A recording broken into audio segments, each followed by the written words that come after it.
Hello, good morning, good afternoon, good evening. Where's the game? I don't know. You hear it, but you not see it. Hey, there you are, Great Ace Attorney, right? You're working? There you go. Okay, I am sorry that it took so long to get the stream started. Delay after delay after delay after delay after delay after delay. I didn't even get a chance to go to Burger King to get the burger I wanted to get. So I'm going to be sitting here a little hungry, a little bit hungry, but at least we get to continue with our great Ace Attorney Chronicles. I'm going to be honest, I don't remember what happened last time. It has been a week since I played this. I haven't even done anything besides fucking work. So let's see where we left off. I don't know, man. I don't know. Anyway, if you like the Pin's message that Bomb left, he left a cricket. case you're curious about that. Anyway, here we go. 18th February, 12:52 p.m., the Old Bailey, defendant's antechamber. I think we'd managed to just, like, narrowly escape being smacked around with a failure. I don't know. What on earth just happened in there? Mr. Naruhodo, I managed to find out what happened. Miss Suzuto, I was told it was an advanced form of smoke grenade, a type of exploding device that releases smoke. Ah, right, the courtroom got filled with smoke. By a kid or something. A smoke grenade? It sounds like one of those things ninjas use. They're just making sure everything is safe now. I think the trial will start again before long. But who would have done something like that? Who done it? Who gone and done it? The police managed to catch someone who was trying to flee the courtroom, apparently. Flee the courtroom? Why? Well, it's a young girl of around 15, I hear. A young girl? Then could it be the other passenger that Mr. McGill was talking about? Just talking about? Ah, yes, the memories are coming back now. They're flooding back. By the way, when there's more people in the thing, actually, this is going to be one of those random times where I'm actually going to open the stupid control panel for YouTube. When I start seeing that there's more people popping in, I got a fun little toggle to show you. A very fun one. Speaking of that, the YouTube stream actually... Did I even make a tweet? Have I been, like, way out of the fucking loop? I know I didn't make a tweet for the watch-along earlier, because I didn't want to. I did not make a tweet for this stream. How dumb. Let's fix that. Go away, stream elements. Where's my templates? There you are, templates. Hey! We just started Ace Attorney. No. We just started the Ace Attorney stream. Come join, because I forgot to tweet like an idiot. :D. Didn't include the picture. Didn't include a stream link. Stream link. There. Grab the link. Share the link. Pick it up. Boop. Here you go. Tweet all. I'm dumb. Sometimes I'm dumb. Actually, it's not just the dumbness. It's the lack of... it's the lack of, how do I put it?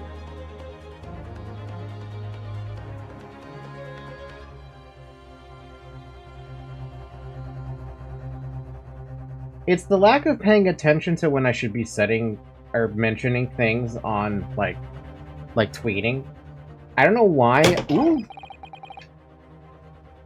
I don't know why I'm having such a tough time with the tweeting situation. I shouldn't be. There's no excuse. It's like, it's the easiest thing to do, but I forget.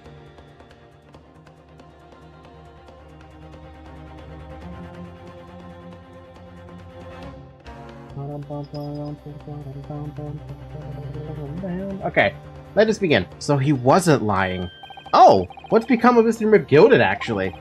There are many things I need to ask him about, but he's not here. I think he was summoned to the prosecutor's antechamber to answer questions, along with the young girl.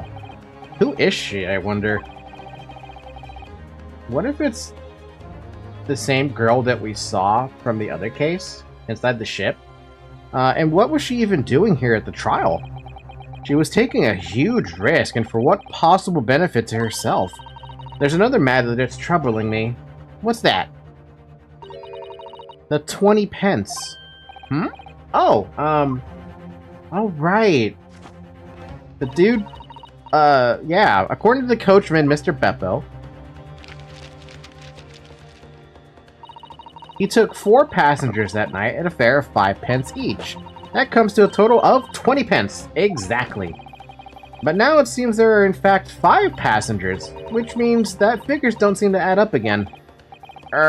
She's right. That is strange. It could also mean that he just, like, instead of charging 5, he just said he charged 5. I don't know. Counsel for the defense, kindly proceed into the courtroom. The trial recommence in 5 minutes. Oh, thank you, officer. We'll go in straight away. Well, Whoever she is, I imagine this young girl will be asked to take the stand and testify now. I really can't imagine what she's going to say, but it could alter the whole direction of the trial. We'll know soon enough, Miss Susato. Man, I would love it if she was actually on my side, though. Yes! Instead, chances are she's against me, because that's just how this works.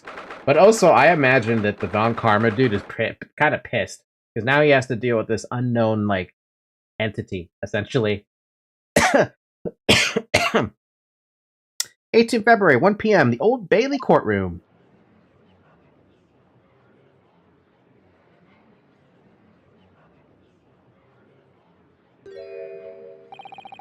There's the young girl next to Mr. McGilded, look. She must have been the one who caused the disturbance before. Well, after that rather eventful recess, the court will now resume the trial of Mr. Magnus McGilded.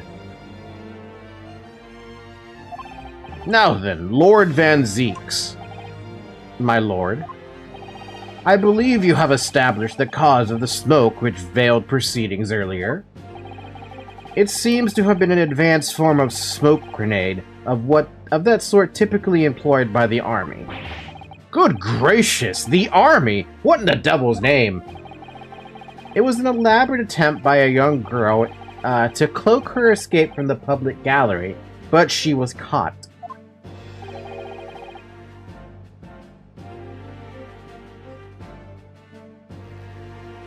And now occupies the stand. Your name, girl? Are you responsible for the smoke grenade which induced such pandemonium here in my courtroom? What is the meaning of this deplorable behavior? Ahem, if I may, my lord. Yes, Mr. McGilded? I think perhaps I ought to explain here. Why is it that this wee lass was here in the first place, and why she tried to bolt like that? 'Tis all tied up with the events of that night, so it is. Very well, Mr. McGilded, give your testimony. You will explain to the court exactly how this young woman is involved in the case. Just what did happen last night?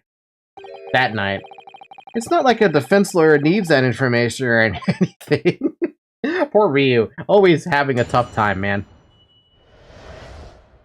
Hold on, I'm gonna adjust the calibration here for a second.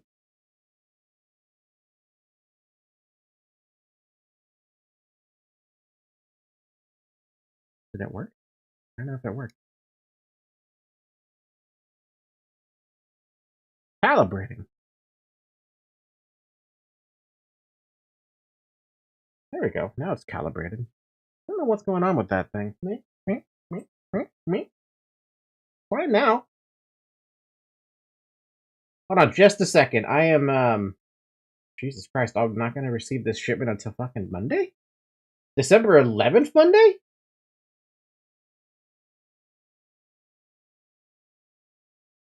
I'm almost tempted to expedite the shipping on this, but I'm not that desperate. Now, just...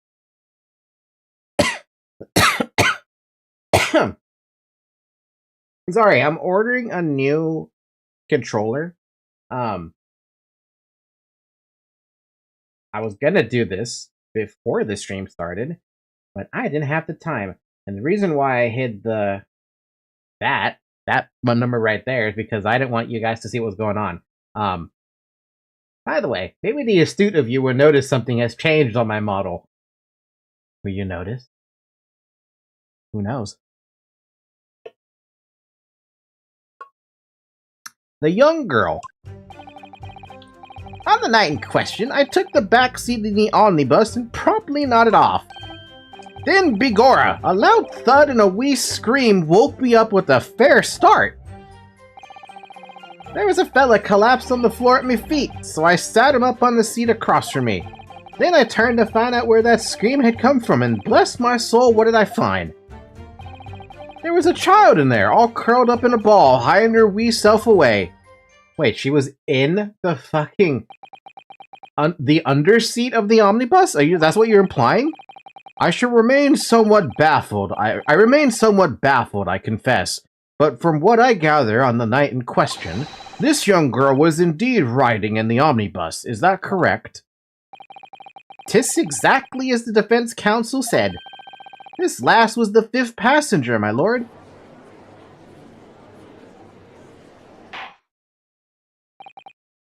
Very well. The defense may now cross-examine the witness. Are you ready, counsel? Yes, my lord. Or rather, no. You know what? I'm done with the voices. If I try to do voices for everything, I might actually lose my voice. Fuck me. I need a cough drop. Hold on. I think I have one.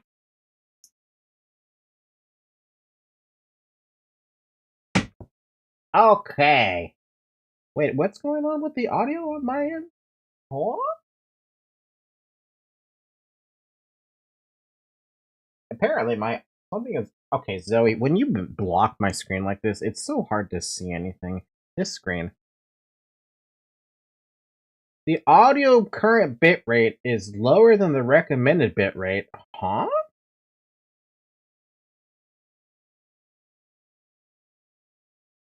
I have no idea where to start. Can you guys hear this, by the way? Who's ever in chat, can you hear it just fine? Man, Zeeks doesn't even give a shit right now. It's great.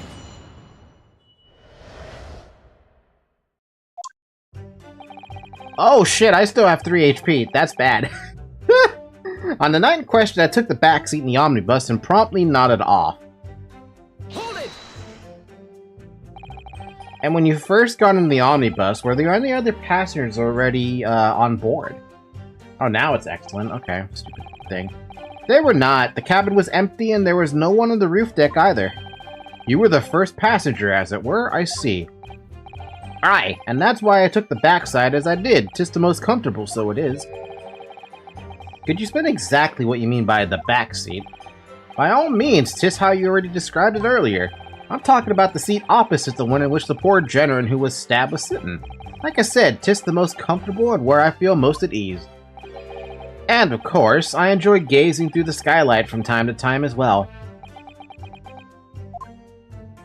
Is Van Zeeks just gonna sit there and not say a thing? Then Bigora, a loud thud. A loud thud, you say, and a scream? Aye, that's right. How can I explain it? 'Twas like the sound of someone falling to the ground, that sort of noise. Do you think it was the sound of Mr. Mason falling to the floor having been stabbed? Well now, you'll remember I was asleep at the time, so I wouldn't like to say. And when the sound woke me up, I opened my eyes. There wasn't a soul to be seen in the carriage but the fellow on the floor. You didn't see anyone. But at the same moment, you did hear a scream? Ah, from the seats above you on the roof deck, I presume. Not above me, no, my lord. 'Twas from inside the cabin. But I wasn't altogether thinking about the scream. No, I was too stunned by the desperate sight before my eyes. I love this guy. I love his expressiveness. There was a fella collapsed on the floor at my feet. You sat him up? The victim, you mean? That I did, on the seat across from me. As I said, I could plainly see the poor devil was already gone. And you wouldn't leave a dead man just lying on the floor now, would you? 'Tis common courtesy, so it is. I find that a little hard to believe. Out of Lord Van Zeeks. Now why would that be? You wake to find a man lying dead at your feet in a carriage. Any normal person would hail the cabman. Any upstanding member of London society, that is. Aha! Well now, as you know, I'm in something of a special line of business. The business of lending money at exorbitant rates of interest. Unfortunately, my lord, not everyone is thankful for the help I offer them, and some would even see me dead. So I do try, where at all possible, to avoid getting myself in a tangle of trouble. Are you suggesting you were going to just leave the man there? Heavens alive, no! I was always intended to report it, so I was. Only, I had a mind to find out whys and wherefores first. The whys and wherefores?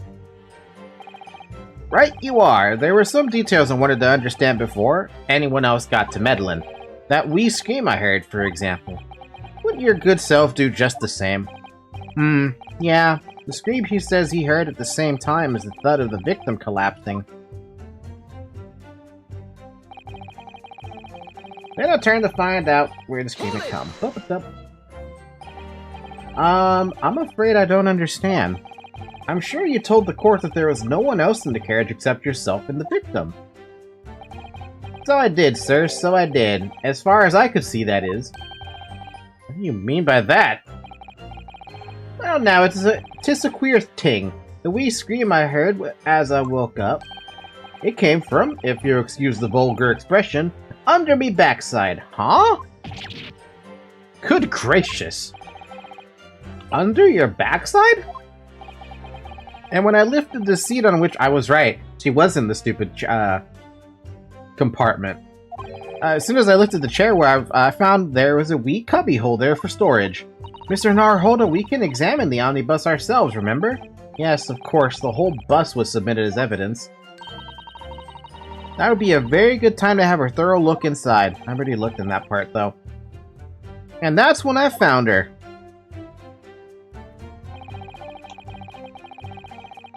Hold it! You say she was hiding herself. Aye, that's right. 'Twas hard to see in the dim lamplight, but she was all curled up in a wee ball. When our eyes met, well, me heart nearly stopped beating in me chest. Ugh, you're really overacting this.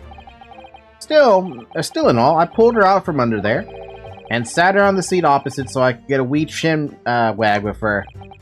The seat opposite? That's right, just next to the dead gentleman. You sat this young girl next to a corpse, sir!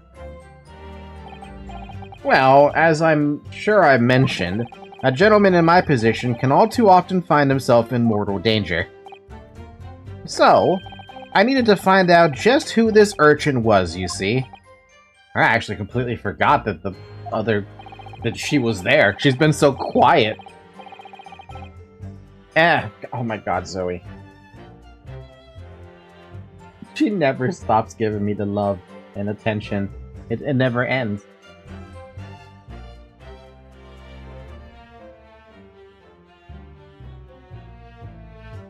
Bum, bum, bum, bum, bum, bum, bum, bum. And then while I was in the middle of talking with her, I heard another scream, a fellow's voice this time. What? Presumably that scream was Mr. First, who was sitting on the roof deck seats. Right you are again, I would say, sir. Looking down through the skylight, he must have seen the young girl and the gentleman with the knife in his belly. In other words, the previous witnesses did not, in fact, see you at all, Mr. McGilded. What they believed to be yourself and the victim was in fact this girl and the late Mr. Mason? Aye, my lord. I was, as I think everyone understands now, sat at the back of the carriage out of sight.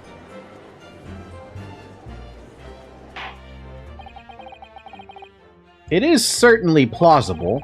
The defendant is somewhat diminutive in stature, and readily confused, perhaps, with this young girl.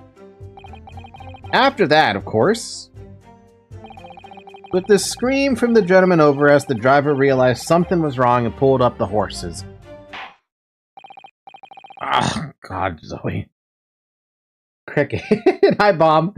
Thank you. I've heard enough. The events, as explained, are clear in my mind. However, at least one conundrum remains. Who is this girl? Who is the girl? Who hasn't said a damn thing yet? Her name is Gina Lestrade, my lord. Lestrade? Gina Lestrade? She's a chancer, earns her crust among large crowds, relieving people of their purses. Ah, so she's a thief. What's commonly called a pickpocket. What? This girl here? A petty thief?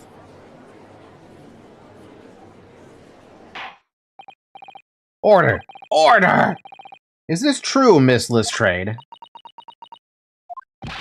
Miss Lestrade, you will answer the question.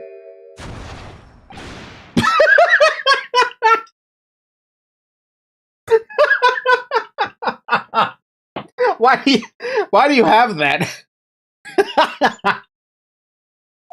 How dare you? What is the meaning of this? And she's gone. The girl, she's gone. Open your eyes. I'm over here.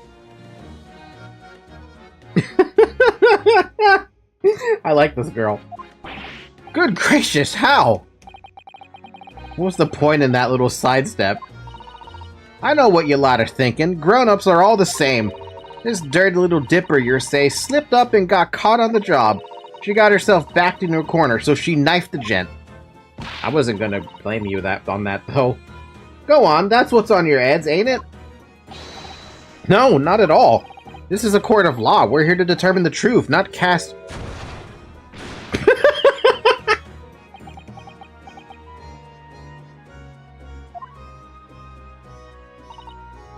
Oh, hey, she can do the coin thing that Connor can do in Detroit Become Human. See, I want to learn how to do that. Look, knives are for cowards. Only thugs use weapons like that. All I need for what I do is these fingers. I'm a professional, alright? Maybe not in your eyes, but I got pride in what I do. What them fingers doing?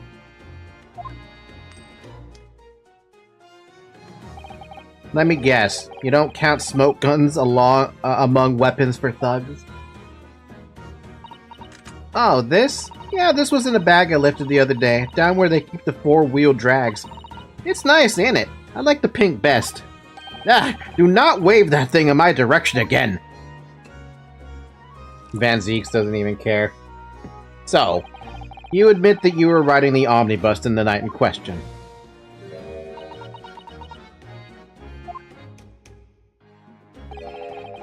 Just alright, lass. You can tell them the truth now.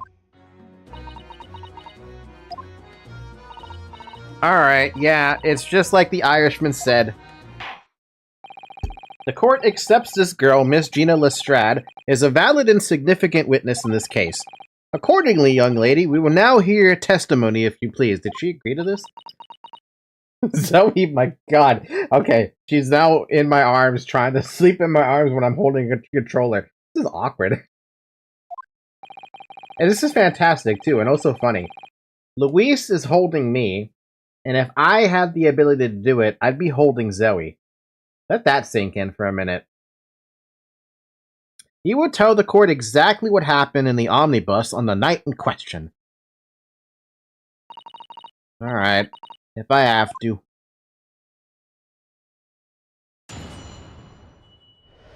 Both of them? What the girl saw. So I snuck inside the carriage before they hooked up the horses, just like always. But it was a right old waste of time. I got nothing to show for me troubles that night. I'll tell you, you can't see a blind thing in that hiding place. It's pitch in there. Then, after a while, I hear this loud bang. Nearly jumped out of my skin, I did, and the scream just came out. It's because of that, the swell found me. He did help me get away, mind. Yes, he let you go. I fail to understand why you would let this street urchin go, Mr. McGilded. Oh, 'tis simplicity itself, my lord. You see, she couldn't possibly have killed the other passenger. I know that for a fact. How? As I'm sure I said before, sir.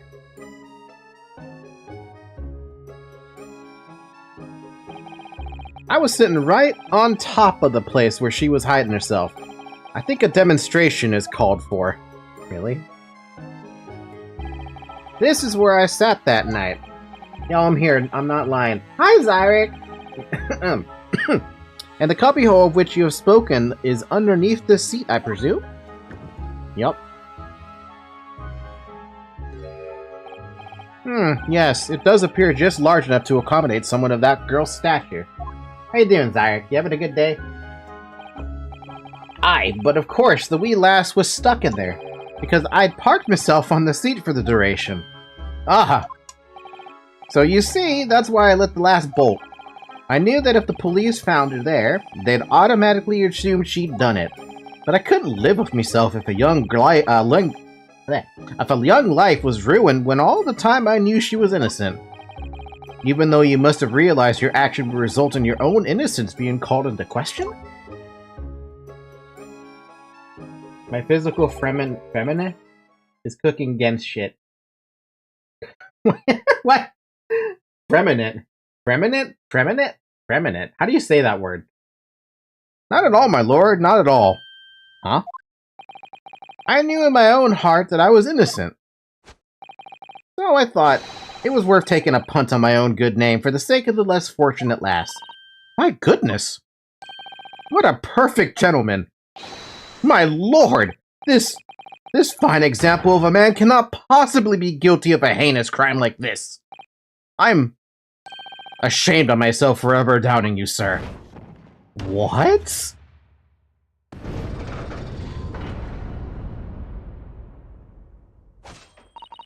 With calm, calculated reasoning, one arrives clearly at the truth every time. Oh my god, they all changed to innocent. That's 100% innocent. Saints alive! All 6 members of the jury consensual in their leaning to a verdict of not guilty? Alright, Van's... Mr. Naruhodo, this... Well, it must mean... It's not over yet. It must mean what?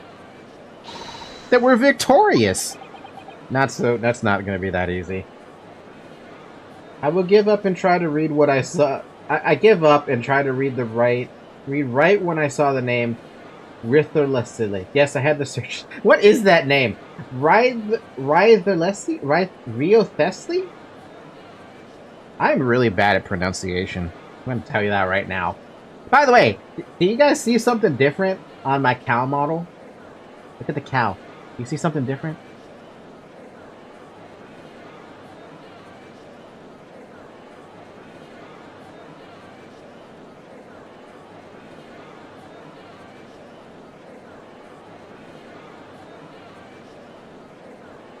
I just realized something.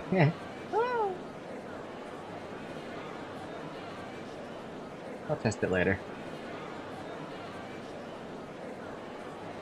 Teeth? No. The hand? You're on the right track.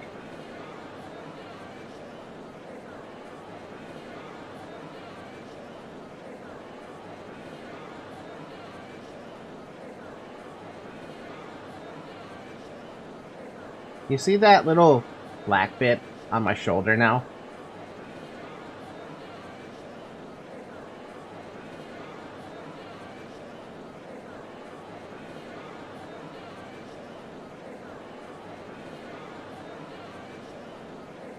Look at my arm.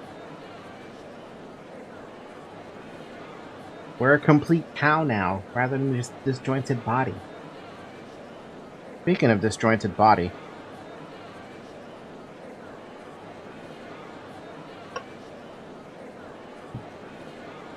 I have a fun button now. You guys get to see the button. I love this button. This button is great. What happens when you don't have Luis anymore? Actually, I'm curious about this. I haven't tested this button yet with the item still there. Oof. Ah, she disappears with her item. Hey, it's just me now. And I got wings. Look at my wings! I got wings, motherfucker! I got wings! I'm a flying cow. Mama, mama, mama, mama.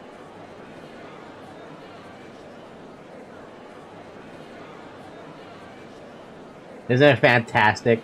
I've got wings. And now my udder's fully here. We're a cow. We're the cow. Forever the cow. This is what I've been wanting to show off for so bloody long. I'm a cow. I'm a cow. I can fly. I'm a cow.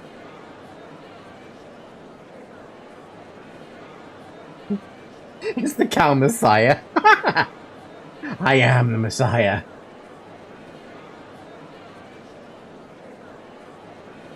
I love the background noise going on too, because it makes it seem like people are talking up. It looks so off without Luis. Okay, well, how about we just have nobody? How about let's just Luis only? Hey, why is that still there? The bonk. Hey, I'm gone! Where's me? I can't see me! Please, great Messiah, guide to the Milkway. Milk.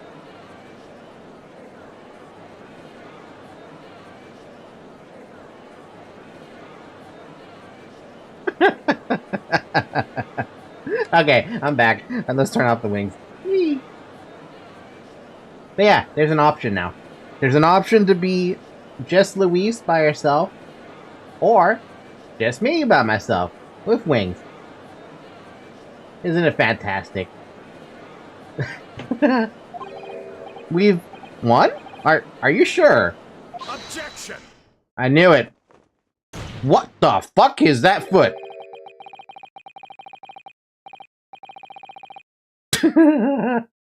I like the only Falky looks goofy. I like it too. What's with the foot? If the sight of my iron-heeled Wellington offends, pray do forgive the discourtesy.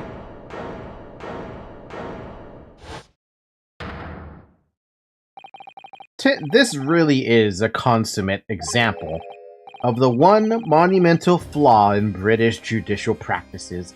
That song, though. Where evidence and reasoning should be paramount, emotion rules the day. Emotion. The witness's latest statement gives us a clear insight of his true nature. What do you mean, his true nature? Do you really think Scotland Yard would have made such a glaring omission? After the incident, the omnibus was comprehensively searched by officers of the police.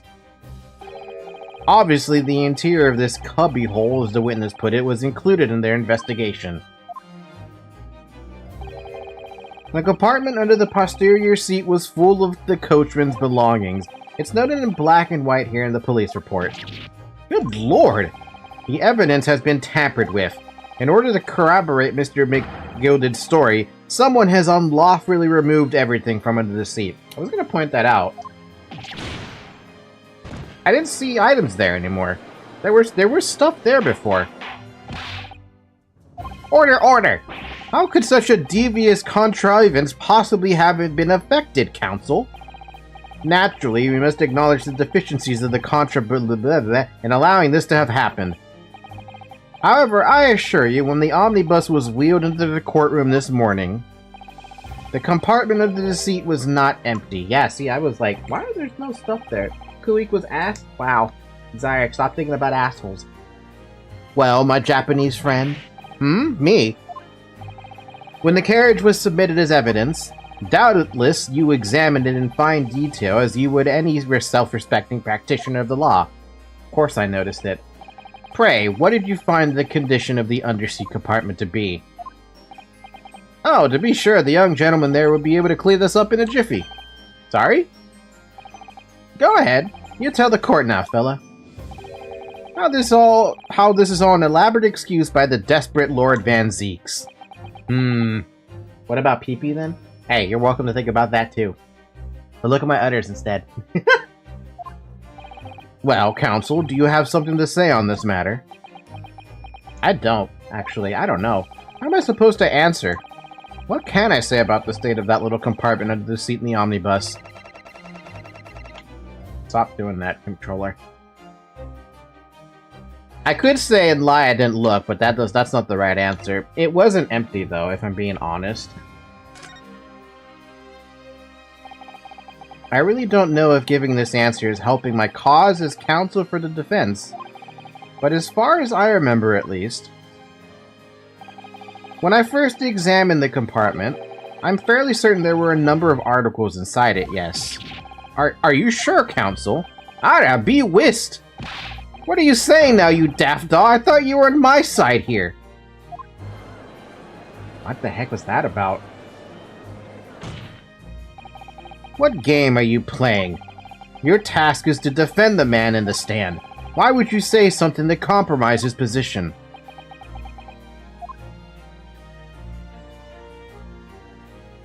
because someone set it up.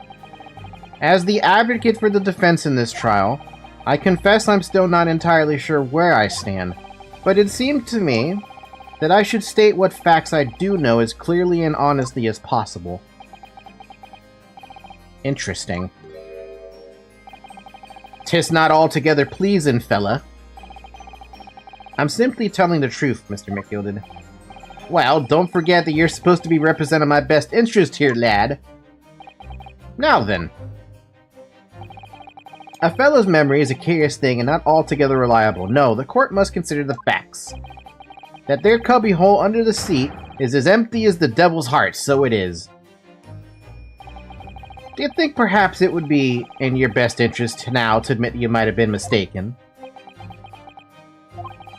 Why do I feel like something's not right here? I should like the jury to weigh in on this matter, I think. I don't even know what they would say. That compartment is designed to house equipment used to maintain the smooth running of the carriage. The Guild's rules state that omnibuses should be properly and fully equipped at all times, so it certainly wouldn't have been empty in the night in question. That wasn't that irresponsible. Not money-lending, fleecer, and the pick purses are lying.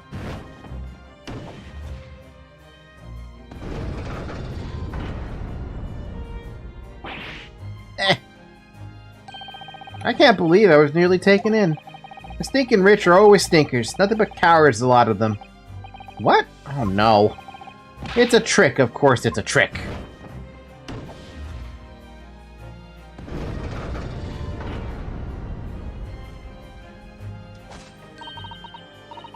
Quite so, I must concur here. Where's the logic in this? Because there is no logic, it's feeling. With calm, calculated reasoning, one arrives clearly at the truth every time. Yes, but every time a different truth, it seems.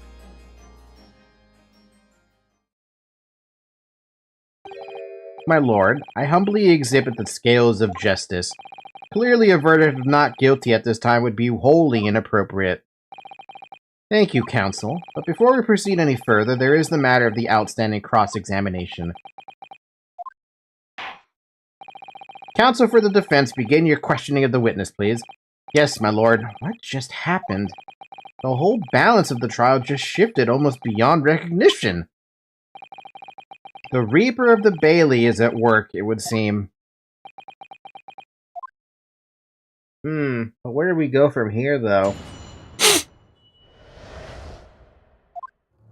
I have to reread what the heck they mention. You snuck inside the carriage, but it was right old waste of time, not nothing to show for it that night.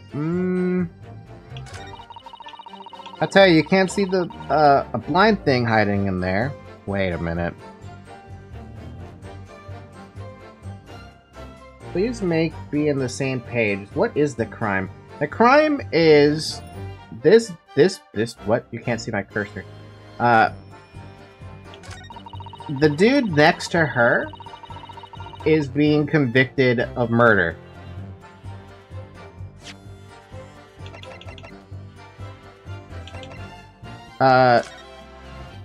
Supposedly he stabbed him. And that's a picture of at the moment. Wait, hold on a second. That button is still missing.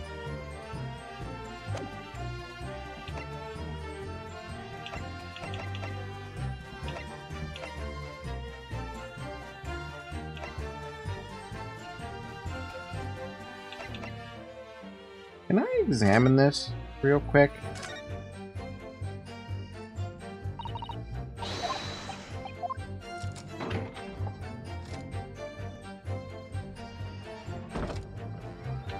That's where he got killed, but this... Can I lift this up, please? The seat looks reasonably soft, but it's rather hard when you sit on it. It's only just wide enough for two gentlemen to sit side by side, really. Of course, an English gentlewoman would be dressed in such finery. It would be quite impossible for her to climb on the roof deck, so she would have to be seated in here. A woman in a kimono would have the same problem. Women's clothes are very impractical, aren't they?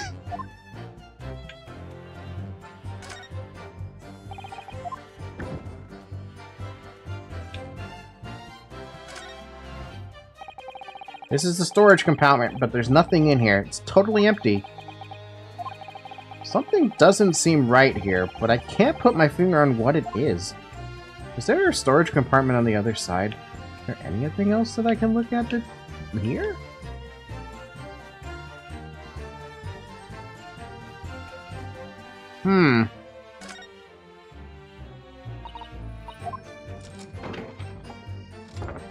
I don't know. I don't know what I feel about that.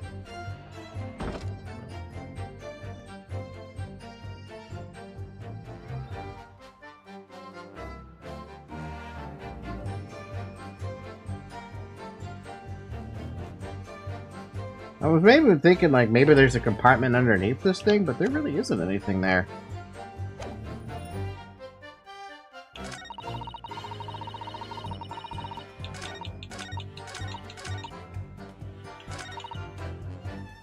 I want to press on this one. Maybe a false floor inside the box? That's what I'm thinking of. A false floor? But, like, I don't know. A waste of time? Why is that? Well, most nights I'm on my own in the God permit at least some of the time. I beg your pardon, did you say God permit? Oh, yeah, well, that's what my kind call it. You'd say the omnibus, I suppose. Point is, any normal run, the carriage ain't got no one in it for a while. And that's when you come out of your hiding place and get away? That's it. Only that night. This cove was sat on me, the seat from the start. And he didn't budge the whole way, did he? Not 1 inch, I was totally stuck. Did you mean to tell us you were present in the carriage for the duration? You were under the seat the entire time where events unfolded in the enclosed cabin? Yeah. Right, mister? To be sure, I was as shocked as anyone. You don't expect to lift the cushion you've been sat on to find a child now, do you? I mean, no. So Miss Lestrade couldn't possibly be the culprit then. That was obvious. I'll press on the first statement. Hold it! So, you were already in the omnibus before it even set off on its run?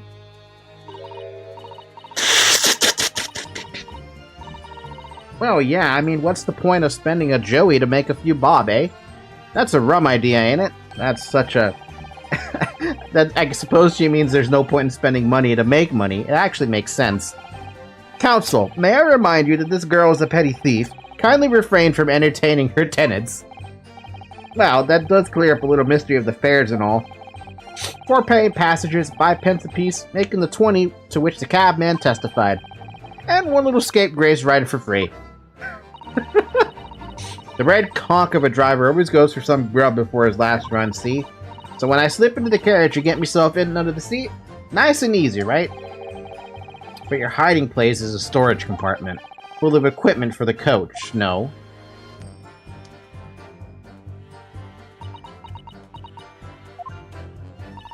Yeah, there's brushes and buckets and whatnot in there, sure. I always chuck all that out and cram it in a corner somewhere. No one ever seems to bother much. And yet, according to the report by the police officer who first arrived at the scene, the compartment was full of such paraphernalia. Well, I don't know nothing about that. Like I said, I moved all that stuff out so I could hide under the seat, that's all I can tell you. Wait, that doesn't add up. It seems we've reached the end of that line of inquiry. Continue. That doesn't add up, though. Oh, so there wouldn't have been a candle in there? So you couldn't see out the cabin at all? Not a jot. Most days I push the cushion up with me head and look out the crack. Then I can have a butcher's at who I'm gonna fiddle. I thought you were a pickpocket, not a butcher. I mean, I can have a look. The seat I get under ain't as plush as the other one, see? So most of the time the passengers plan themselves opposite. But for some reason that night, this here Irishman spent the whole journey right over me head. And for that reason, you weren't able to push the cushion up to peek out, I see. Truth is, I ain't too happy in small dark places. Feels too much like being thrown in a clink. But it's the only place to hide in them carriages, so it's Obson's choice. Why doesn't she just stick to picking people's pockets in the open then? What kind of a question is that? I'd say there's some reason that she's not letting on, judging from her demeanor. So anyways, I was a bit scared, but I had to just stick it out under there. Nothing else for it, dude. I could not. You put me in, like, a closed compartment like that, I'd probably suffer the claustrophobia panic. I don't like being in dark, enclosed spaces. Then after a while, I heard this loud bang literally jumped out of my skin. When you say a loud bang, do you mean the noise of someone falling to the floor? Could have been, I suppose. I don't remember so well. Point is, it made me jump. And you let out a scream, involuntarily? That's right, and then I felt the cushion over me, I'd get lighter all of a sudden. Presumably when the defendant got up in order to help the victim, yes? Falky, what's up? Floor, I don't like to be in dark places. No, it's true, I hate dark places. Ever since I got Zoe, that's been a little less of an issue. Which, by the way, she's sleeping on my laptop right now, if you're wondering where she went. But yeah, ever since I got Zoe, a lot of the fears that I used to have, like dark places or even just the fear of being alone, doesn't really apply because she's always here. Or not. It could equally have been the moment the accused stood in order to stab his victim, could it not? Well, girl, did you see what happened at that crucial moment? Yeah, I saw it. Huh? I pushed up the cushion at a quick butcher's while I had the chance, didn't I? The Irishman was sitting up the bloke what had fallen on the floor in the seat opposite. That matches Mr. McGilda's account, of course. But then, the fella suddenly turns around and looks right at me. I sunk back down again. It was too late by then. I should never have risked looking. Let me say it again. I don't like to be in dark places. Heh. Is there an innuendo here that I'm not seeing? This cross-examination has proved nothing for me. And when Mr. McGilda discovered you, he pulled you out from your hiding place. I was scared stiff, I was. He dragged me out and sat me down in the seat and all. Next to the victim, Mr. Mason? Yeah, the bloke had a knife in his guts. He was still bleeding. Then the carriage lurched a bit, and he ended up falling onto me. Ugh. How awful. Both me ands got covered in blood and made me feel sick as a dog. Both her hands covered in blood. That must be what the rooftop passenger saw, yeah. After that, I believe you talked with Mr. McGilder for a while, is that correct? He asked me some stuff. Wanted to know my name and what I was up to and that. Then I heard some from above. Someone screamed. Yes, Mr. First on the roof deck, one would presume. Well, I didn't want no one seeing me face, so I didn't look up. Then their horses were drawn up smartish, and this here Irishman says to me, "Get back under the seat. I'll see where you can get away later." Yeah, this one turns up nothing. Think about this in a malicious way. The only thing I could think of right now off the top of my head would be like The Grudge or something, or The Ring. All 6 members of the jury had decided the defendant was innocent. For one brief shining moment, yes. It's clear that they are still very unsure. If we could just find some conclusive piece of evidence among this new testimony, I'm sure we could clinch the verdict we want. Yes, I think you're right. And I have this, what is that word? Niggling feeling? Something's bothering me, but I just can't quite put my finger on it. What is a dark place if not a hole? When the power goes out? What can I even provide?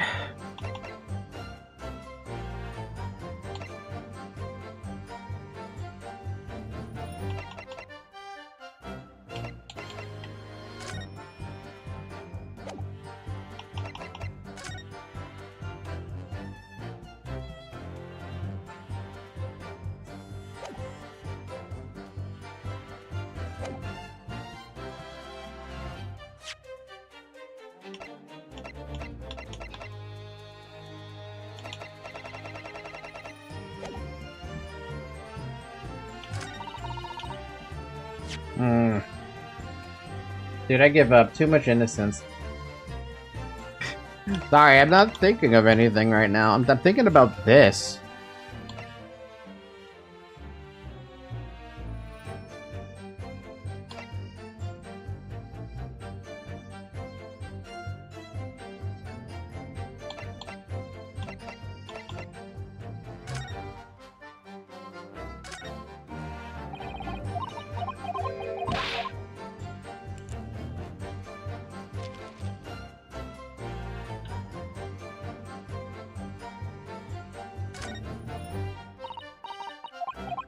I've read that already.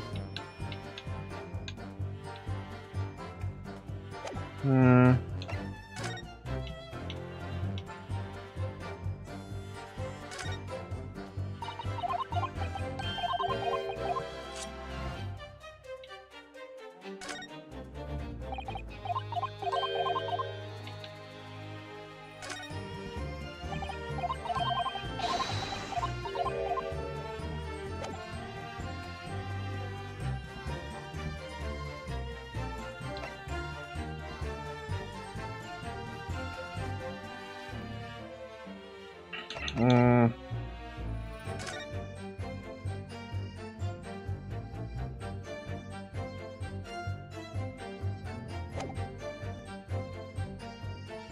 Imagine this M is actually a W. Yeah, but it wouldn't match with... Like, yeah, we have a new person, but her name is Gina. It wouldn't match. Not her knife.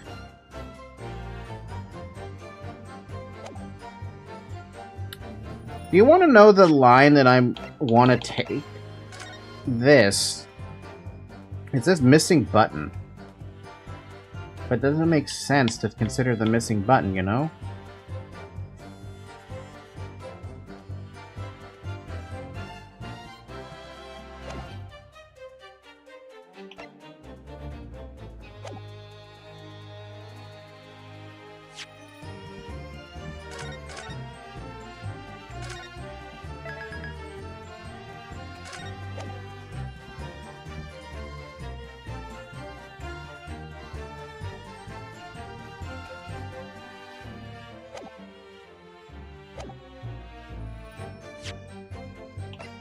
Objection!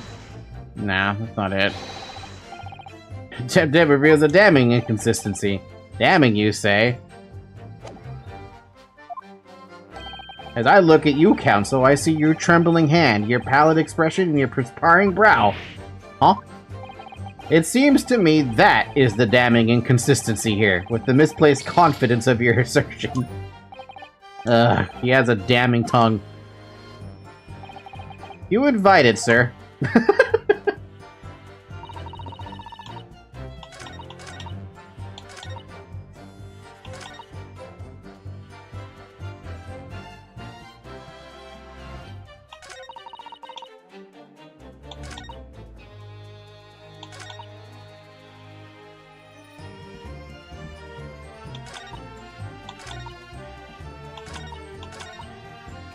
I don't know, man. I don't know. I feel like if I just present that, it doesn't work. Yeah, no. Why is there so different dialogues?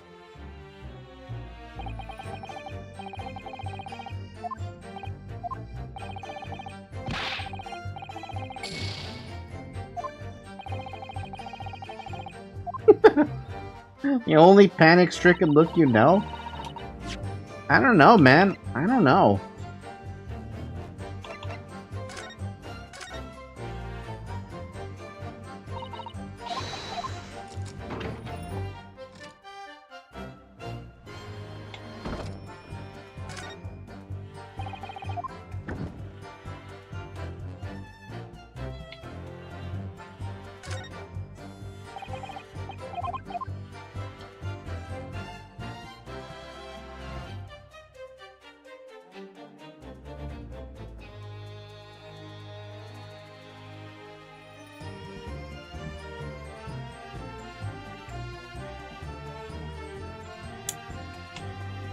I don't know. I'm actually completely lost.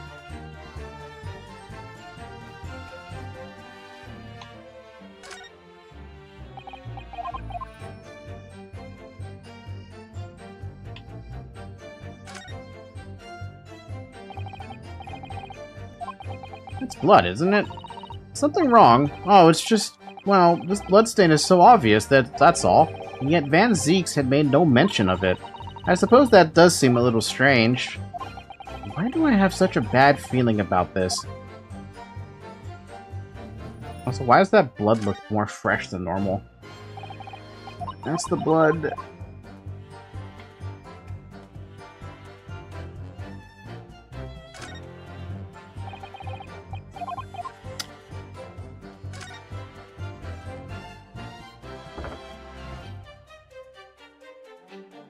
Why is there blood on the floor? Supposedly that's the blood from the victim when he fell, from the seat. So he spilled blood on the floor. The thing I don't like is that it's more red than the other blood stain. That's the part that bothers me.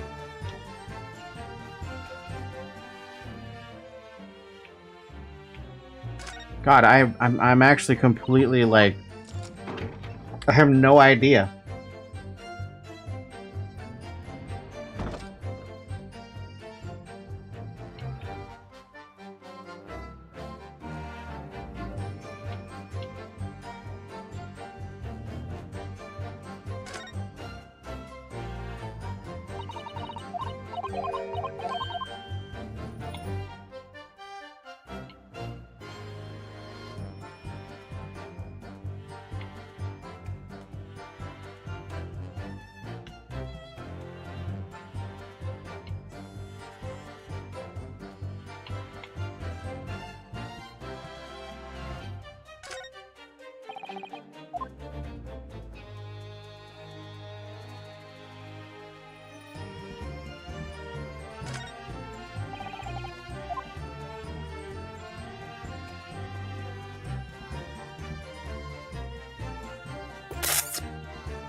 Ah, my God, what am I trying to do?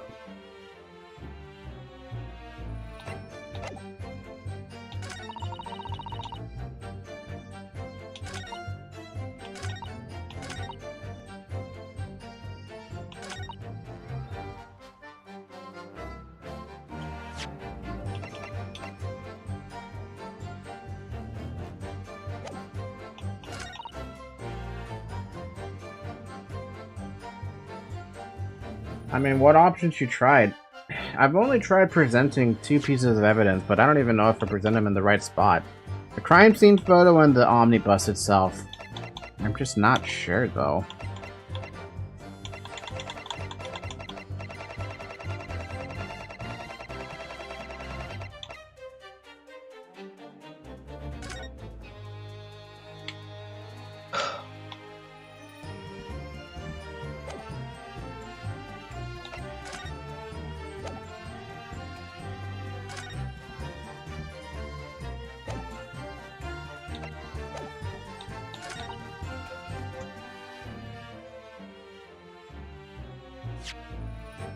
I don't know, I'm just gonna guess something. Protection. Yeah, it's death.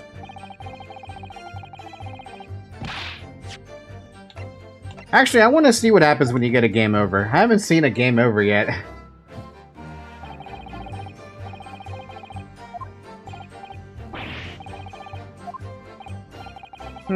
What does strike me as your prospect for that? Thank you, Council, that will do. I've seen enough. According to the powers vested in me by Her Majesty, the Queen, I declare no further examination necessary. As such, I will be requesting the final decisions of the members of the jury. Are you ready, Mr. Foreman? Certainly, my lord. Very good. Ladies and gentlemen of the jury, you will announce your findings to the court in turn, please. Guilty. Guilty. Guilty. Guilty. Guilty.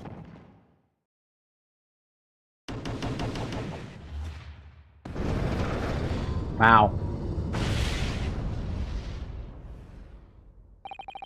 I hereby find the defendant, Mr. Magnus McGilded, guilty. Man. I thank the good ladies and gentlemen of the jury for their swift and insightful contemplation. That is all. The court is adjourned. Well, there's my first game over.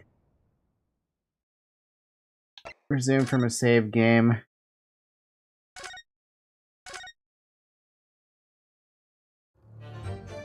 Okay, so we're back to 3 HP, but I have still no fucking clue, dude.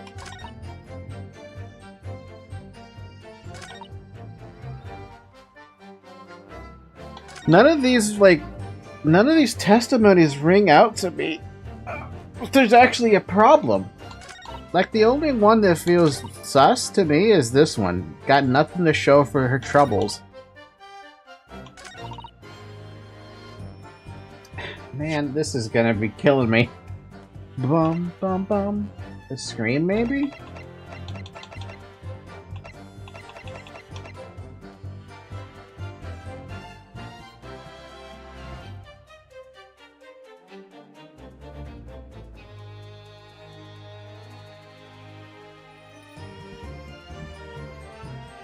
And check fifth statement. Because of that, the swell found me. He did help me get away, mind. What can I even mess with that?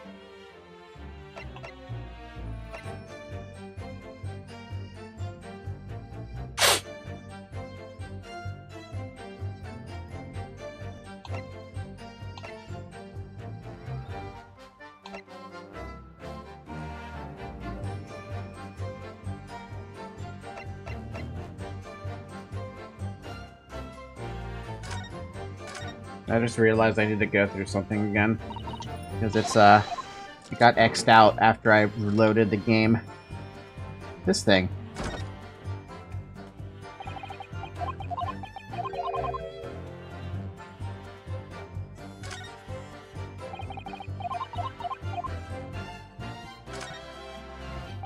Where's the fifth and third statement?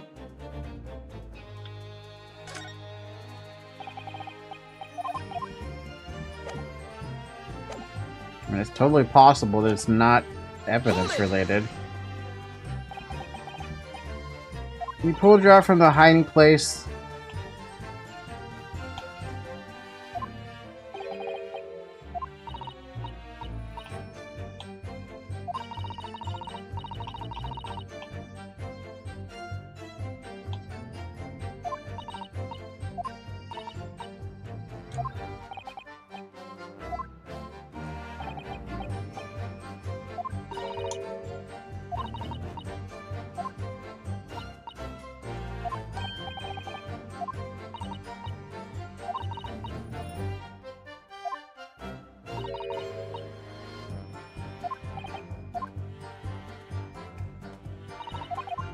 Okay.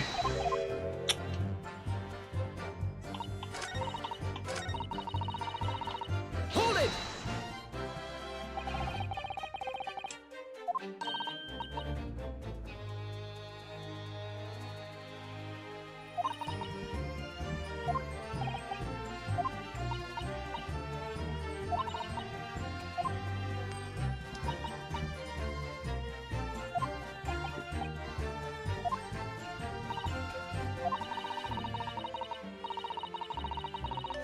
Well, no. Huh? Wait, why do you say that? Why do you do something now? Excuse me.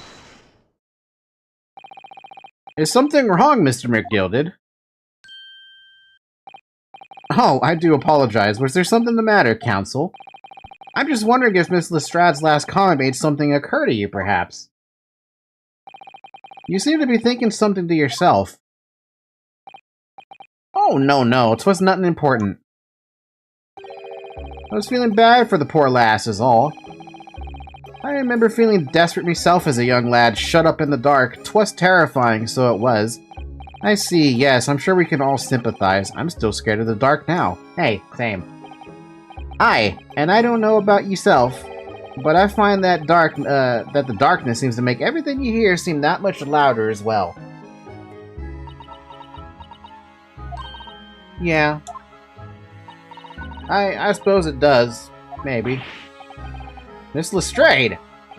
Did you hear something that night? Anything? An unusual noise, perhaps? Thank you, Bomb. Nah, not really. All I could hear was the Irishman snoring. Jabbers! There's no need to tell the whole world of me foibles, you little scamp! What a pity. If only Miss Lestrade had heard something, it might have given us a vital new clue. Yes.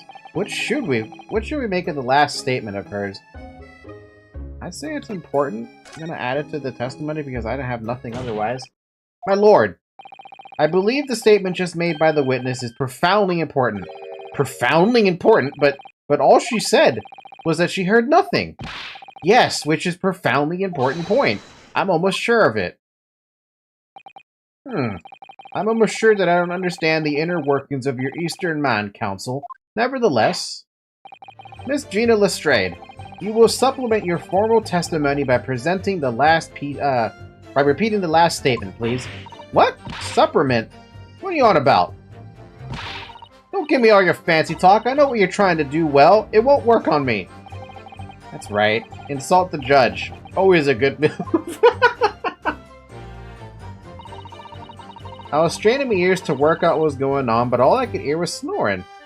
Well, that actually backs up the claim of, McGilded. So you were straining to hear what was happening the entire time since the moment you hid yourself? Not exactly, no. Sorry? Well, there was no one in the cabin to start with. I could just push the cushion up and have a butcher's to see what was what. But then, when I saw this swell getting on, I got me Ed down so he didn't notice me. And Mr. McGilded sat on the seat under which you were hiding, correct? Yeah, would you Adam and Eve it? Eh? What a mug! What a mug! But all I could do was listen. I was waiting to jump out there as soon as I heard him leave, see? But would he? Not likely. Even though we stopped here and there, I never heard the door open. So I just had to stay put and listen to him driving his pigs to market, snoring like an old dog he was. Yeah, usually if no evidence makes sense, you might need to press other statements after going through them once. The phrase she just said, I didn't understand the thing. Yeah, she's using old English. Okay, yeah, I had a feeling it was a situation of just press more, but it's hard to be sure. Are there any conclusions we can draw from that, I wonder?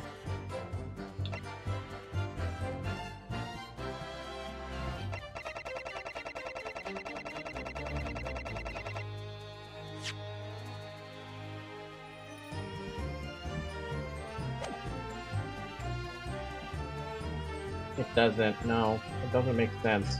Because,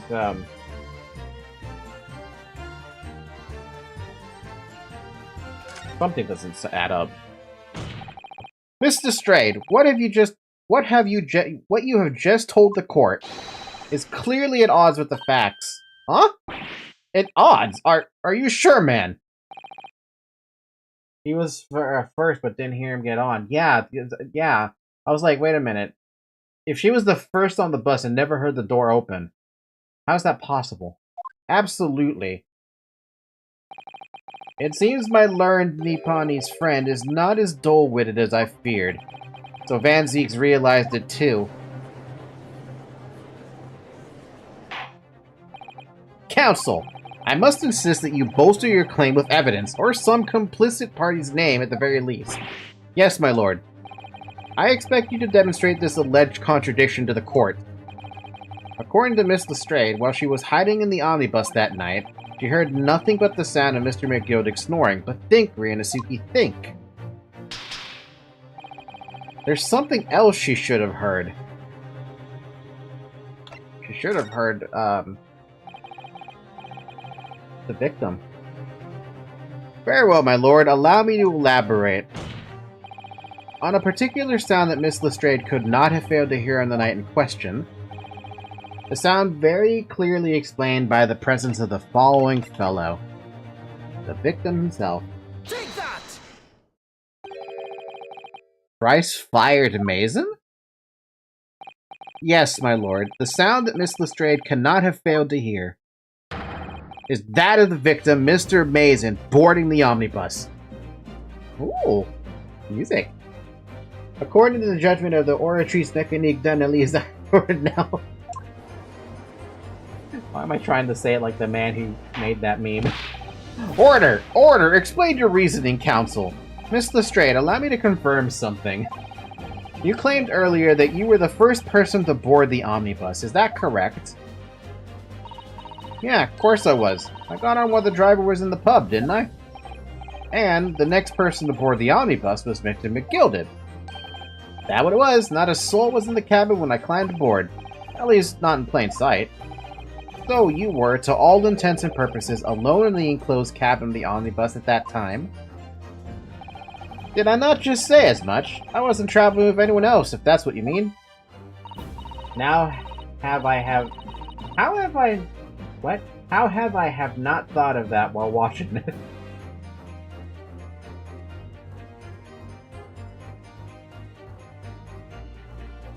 Wait, I don't follow.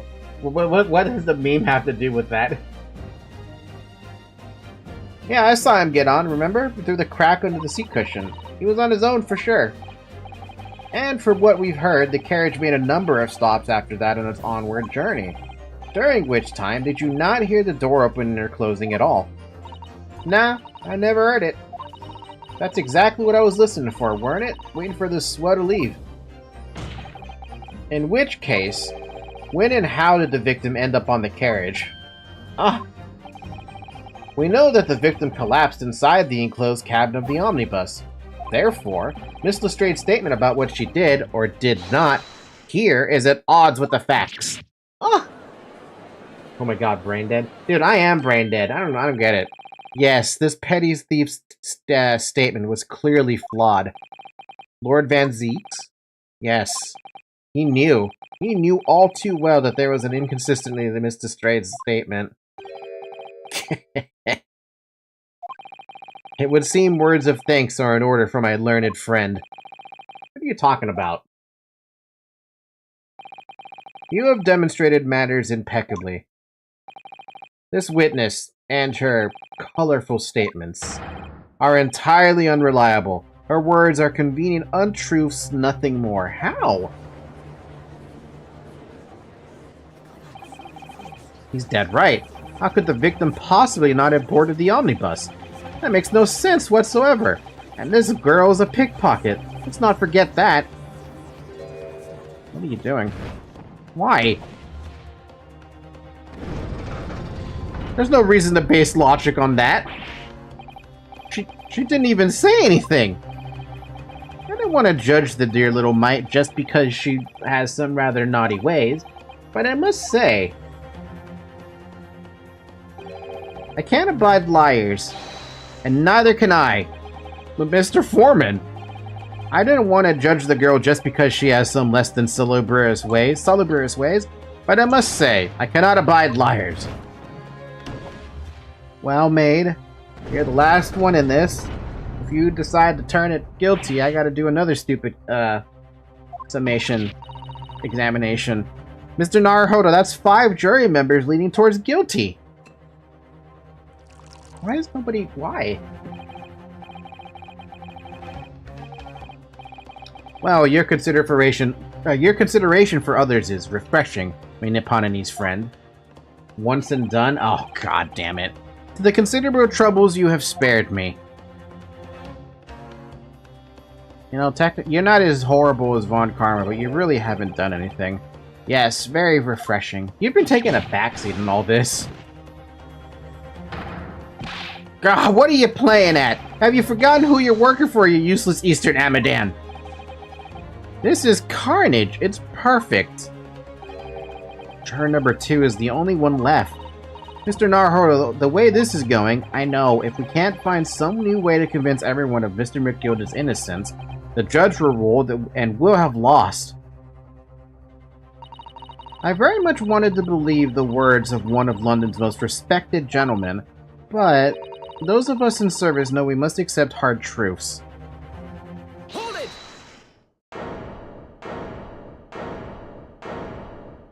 Well, he actually said it. Yes, the witness's last statement seems to have revealed a critical inconsistency in her story. However, if we consider the possibility that her statement is in fact the truth, it may shed an entirely new light on this whole case. What are you saying? Counsel? I'm sorry, sir. Whatever do you mean? Counsel, I will not tolerate you attempting to prorogue my adjudication. Explain yourself at once. When the accused boarded the omnibus on the night in question, the victim was nowhere to be seen. Subsequently, the carriage door was not heard opening a single time, as testified by the witness in the stand. And yet the victim's body was found inside the carriage. If this petty thief's words are to be believed, How do you explain the victim's miraculous appearance inside the cabin of the omnibus? Skylight. I think. No, how would that make sense? No, that makes another inconsistency that wouldn't work. There's only one way to explain how the victim came to be inside the carriage. But yeah, there's another entrance, but he could have also just been put there after he died. But that makes no sense because of what we've seen. If they came from the skylight, that means the two dudes who came in before, who went with the top of the skybus, if they were coming in from the side to try to get in the door, they did not see the victim's body, and someone waved them away, is what they said on their testimonies, if I'm remembering correctly. So they have to go on the roof, and they would look down in the skylight and see the body is already there or something. Could he have been killed from the top? See, I didn't see any blood on the top, but here's the other thing. We saw on, in the carriage, inside of, particularly inside, that there's just this blood stain right there on the floor, right? You look at that blood stain, you're like, man, that's really bright red, like that's recent. But it's also directly above this, or I'm sorry, it's directly below the skylight. It would make sense if his body was thrown in there from above. Because then this bloodstain is so dried up, it would have happened far after. I mean, maybe the color doesn't matter, but it is below, so it had to have been thrown in.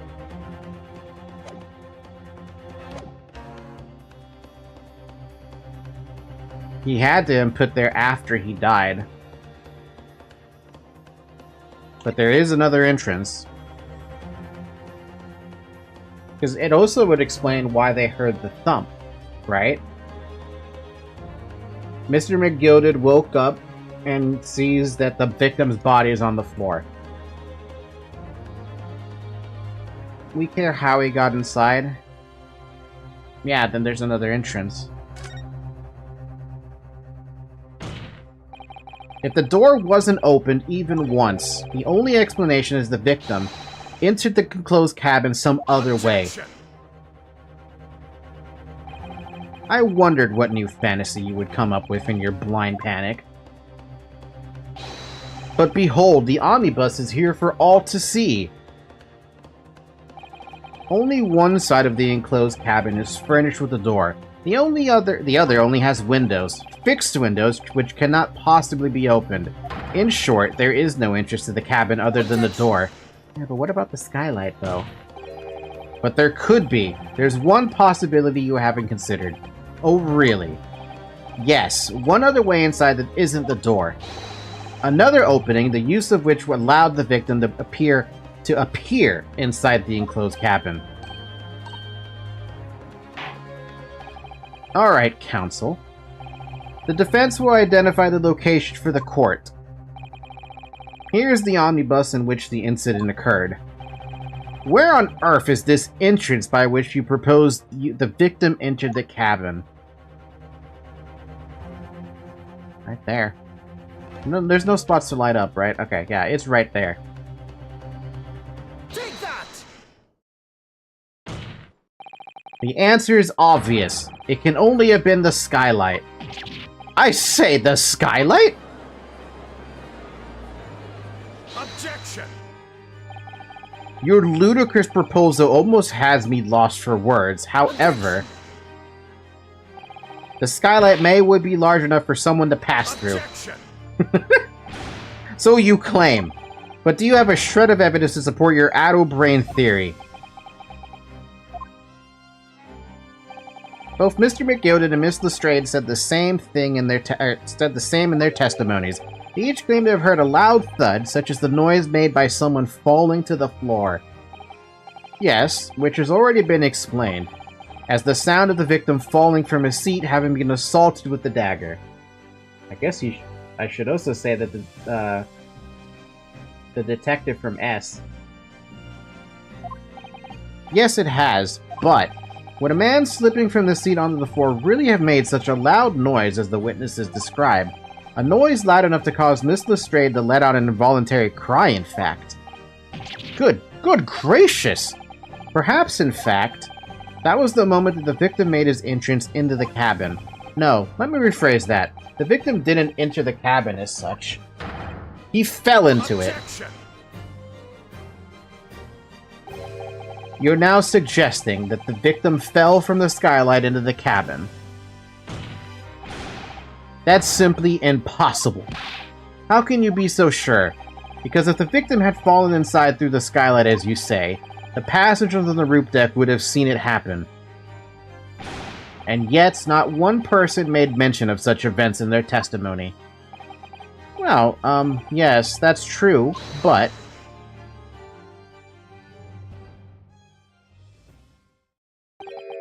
Might a humble fella make a wee comment here? Mr. McGilden? To be sure now, the two fellows who were sat on the roof that testified afore said nothing of the victim falling through the skylight. But it seems to me, my lord, that 'tis not so much a case of them not saying, but...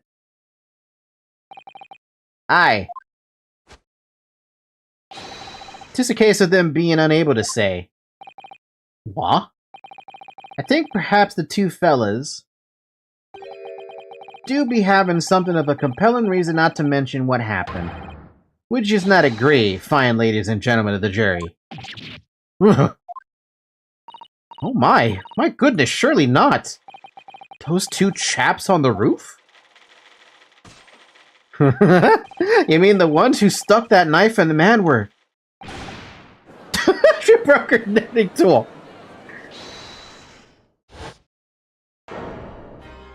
Oh shit, they're here? Wait a minute! Sherlock Holmes is Inspector Lestrade.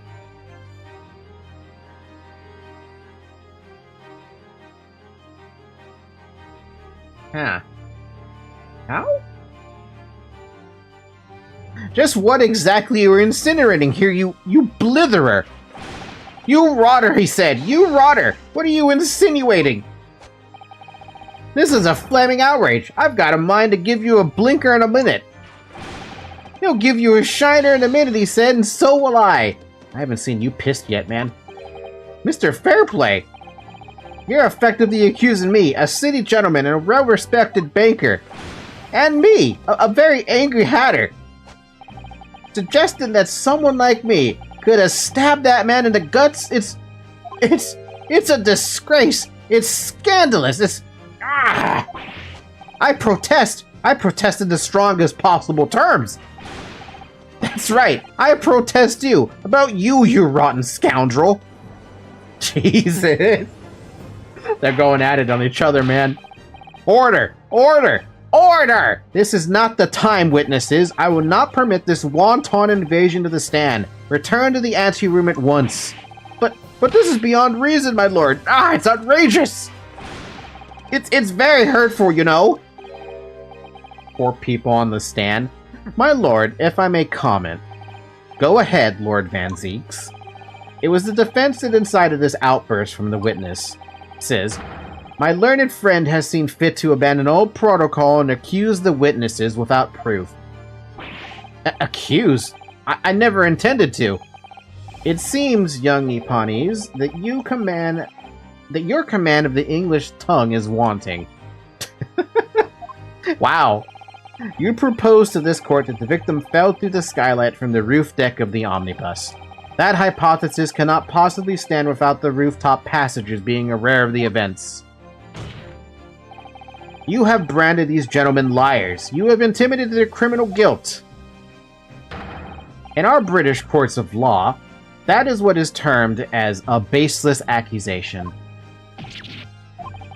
I know I was rash to put this idea forward without any actual evidence, but you can't just dismiss it without a second thought. What are we wasting time for? Get them to testify. I thought there was something fishy about that hat from the moment I laid eyes on the fellow. We have to see this matter through now, one way or another. If there's filth and rubbish in our midst, we must dispose of it at once.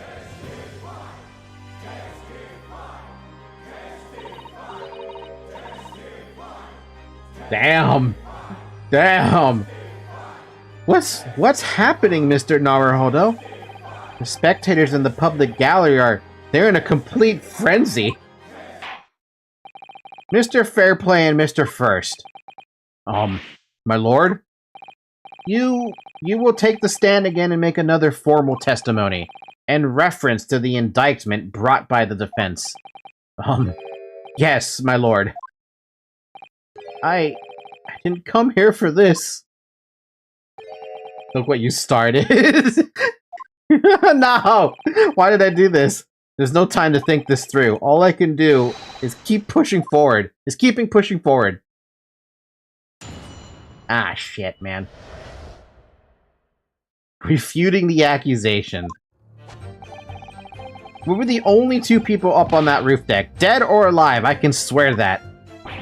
If anything had happened while we were sitting, don't you think one or the other of us would have noticed? Yeah, one of you did notice. In any case, neither of us know the first thing about the victim. We had no reason to kill the man. Bullshit! Actual bullshit! The skylight was shut the entire time, I tell you. We couldn't possibly have opened it.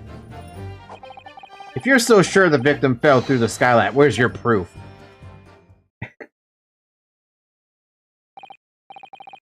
I must say, on listening to this testimony, it is somewhat hard to imagine how either witness could have performed any malevolent act on this open rooftop deck, without the other noticing forthwith. That's right, you see? We're innocent, I tell you! Although logically, of course, the argument falls down if the two of you were in collusion with one another. What? Eh? According to investigations by Scotland Yard, the two witnesses share no common dealings. Ha! Well, I don't trust coppers any more than I trust the stinking rich. I kinda like that guy. Something doesn't feel right here. The trial's going in our favor, really. So why do I feel so uneasy? Counsel for the defense, over to you. Your cross-examination, please. Oh, yes, my lord.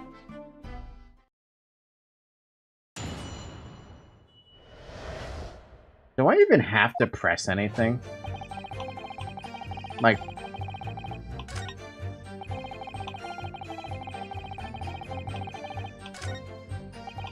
In any case, neither of us know the first thing about the victim. We had no reason to kill the man. That right there is like... Are you kidding? You'd literally have a piece of evidence that just says completely the otherwise. Still gonna save, but bruh, his name is right there. Oh, it's a trap. Okay.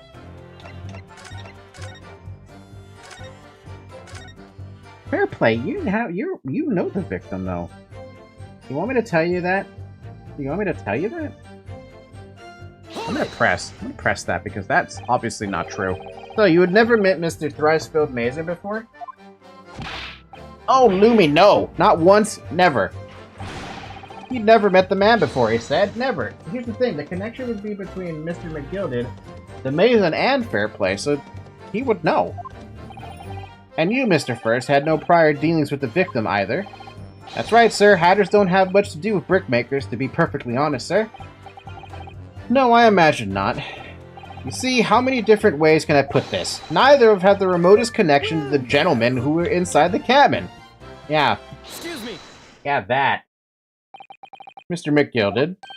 Yes, counsel? What can I be doing for you? Did the witness' last statement give you pause for thought somehow? Not the remotest connection? Is that right now? I wonder. What are you insinuating now? Ah, Mr. Fairplay, it has been too long, has it? Eh?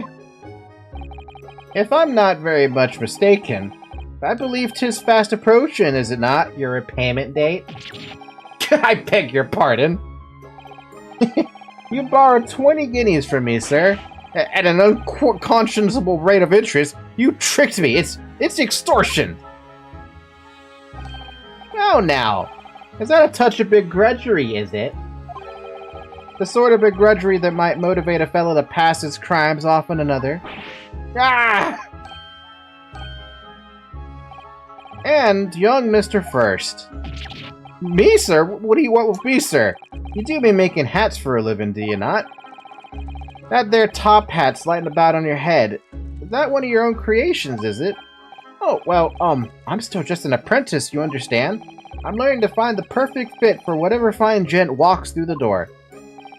The perfect fit, is it? Well, 'tis a very distinctive design, so it is. Many customers like it, I tell you. They like a distinctive touch. Customers. Such as thrice-fired Mason. There was a photographic print of the victim submitted as evidence of for, my lord. Oh, this, you mean? Nice hat. Oh my god, it really is. They really did have a connection. I can't help thinking that the poor feller's hat looks distinctly familiar, wouldn't you say? Oh! That's one of my hats! I didn't even realize the hat could have actually been made by Mr. First. They both knew him, what the fuck? Aye, that it is, so it would seem the brickmaker was a customer of yours. A sort of customer I'd wager you could have had a wee quarrel with over the distinctiveness of the goods. Oh, no, sir. Absolutely not, sir. Well, there's really nothing more to add. It wouldn't be right to say that two fellas here haven't been the remotest connection to the victim, you see. I rest my case. You little weasel! Ah!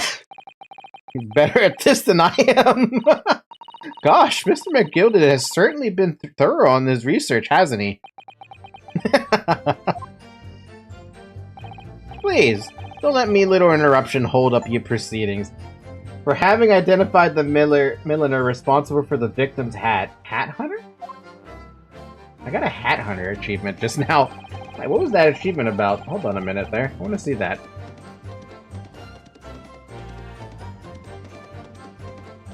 For having identified the milliner responsible for the victim's hat in episode 3 of the Great Ace Attorney Adventures, 51% of the people got that. That's funny.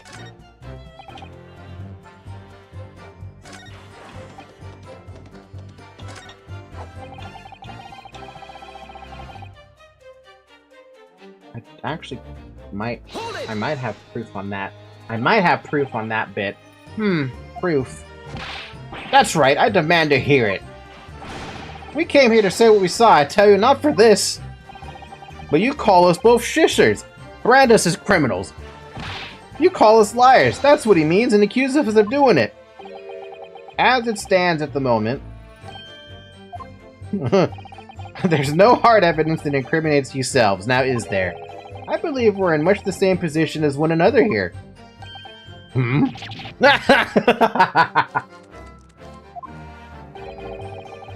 If I don't crack this case soon, he'll crack his teeth.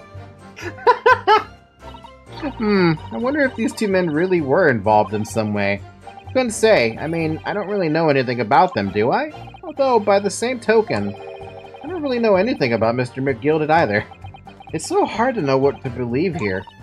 I think we should try to remember that it's evidence alone that can truly determine the outcome of a trial. Evidence. No one can argue against a decisive evidence, including the members of the jury. But you're saying that what we need now is to find a conclusive piece of evidence. Yes, Mr. Naruhodo, precisely. What was his name again? Bruce Fairplay?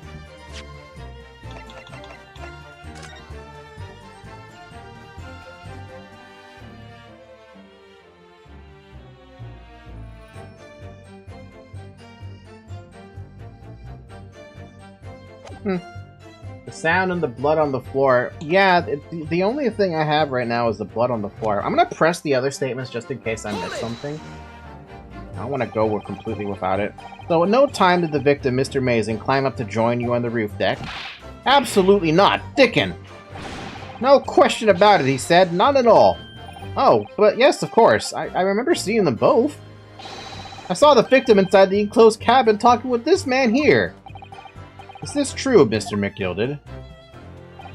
Dear me, my lord, at the risk of repeating myself, I boarded the omnibus alone and nodded off inside almost immediately. That's an outright lie. Without doubt, you were engaged in... Let me stop you there, fella, and ask, do you have any evidence at all? At all? 'Tis all about evidence in the courts these days, so it is. You do well to remember that. Ah, I saw you with my own eyes! This is going so well. Man, this guy is like the antithesis of wanting evidence. Hold it! Well, it was on the final run of the omnibus, at past 10 o'clock in the evening. It would certainly have been quite dark, perhaps too dark to see clearly. Is this some kind of a lark? Is this some kind of a joke, he said? Is this what this is? How do you understand him so well? Or perhaps one or the other of you fell asleep briefly? Are you... fair dinkum, sir? Are you serious, sir? That's what he said. It's impossible, I tell you. The guy is the troll face personified. I'd give you the keys to the vault if you could fall asleep in that bitter cold. And if you did manage it, your eyelid would freeze shut and you'd never open them again. That's extreme. It was extreme, I tell you, and we had to put up with it because this man had locked the door. Any true gent would have unlocked it and let me in when I knocked. I'm dreadfully sorry about that, young fella. But you see, I was away with the fairies and didn't hear you at all. That's a lie. I saw you through the glass. You were talking to someone. Now, 'twas a cold night, so it was. Perhaps you be seeing things that aren't real in the cold? 'Tis hardly surprising. Seeing things? Seeing things?! I believe we have reached an impasse here on this particular point. Ah, you! Don't take it personally now, lad. If I'm a suspect in this case, then it's only fair that you and the other fiend are too. Open and free competition is what a capitalist society is all about. I don't think that's how that works. This isn't a competition I should like to be involved in, really. What a fucking loss. Oh, man. Hold it! Are you quite certain about that the skylight was shut the entire time? I'm going to lose my block with you in a minute. He's gonna lose his rag with you in a minute. That's what he said. I understood it the first time. Take a look for yourself. Go on. You see? It's shut fast, just like how it was on that night. You can also open it, though. So it is. Of course, a fellow the size of Mr. Mason could likely break through it still and all. What?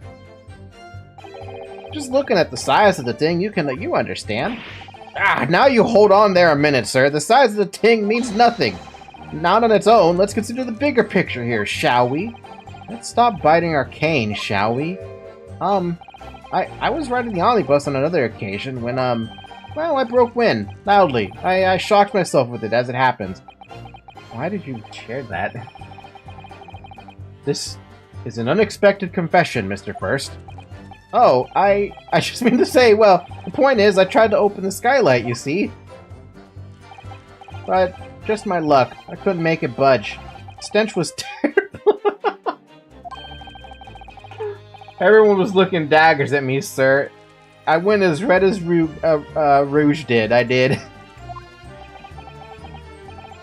Are you expecting me to sentence you? Oh, no, sir. The point is, the skylight can't be open. I tried while I was inside the cabin to shame. Yeah, I was gonna...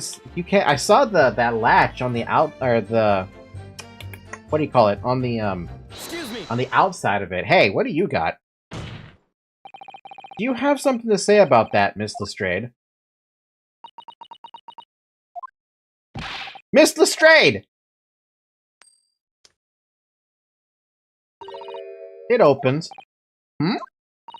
The skylight. That's what we're talking about, right?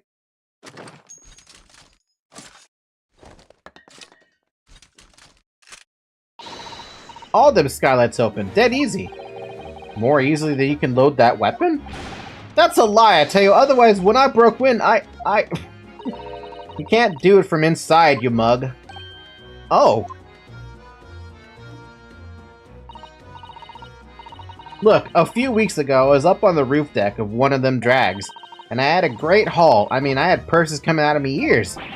Miss Lestrade, this is not the forum to be eulogizing the subject of your criminal activities. Well, anyway, I had a bit of a scare. When I lifted the last bloke's purse, he got wise to me. All four of them surrounded me, so I couldn't hop off the bus and leg it. So what I did was, I used the skylight, opened the catch, and jumped right through. What? Yeah, catch for them skylights is on the top side. That's why you can't open them from the cabin.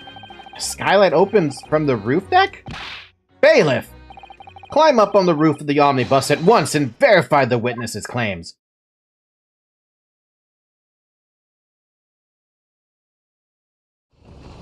There you go. Ah! Oh, my hat! See? Ah, beautiful. Order! Order! Order! So, it appears that this street girl's statement is quite true. I don't believe it. The skylight opens, and from the roof deck. Mr. Naruhodo, this could be the clue we've been looking for. Well, counsel for the defense, please continue with your cross-examination. Yes, my lord. So, the skylight opens. Perhaps I should investigate it for myself. Should I? Should I be investigating that? I mean, do I have to actually investigate it myself before it mentions anything?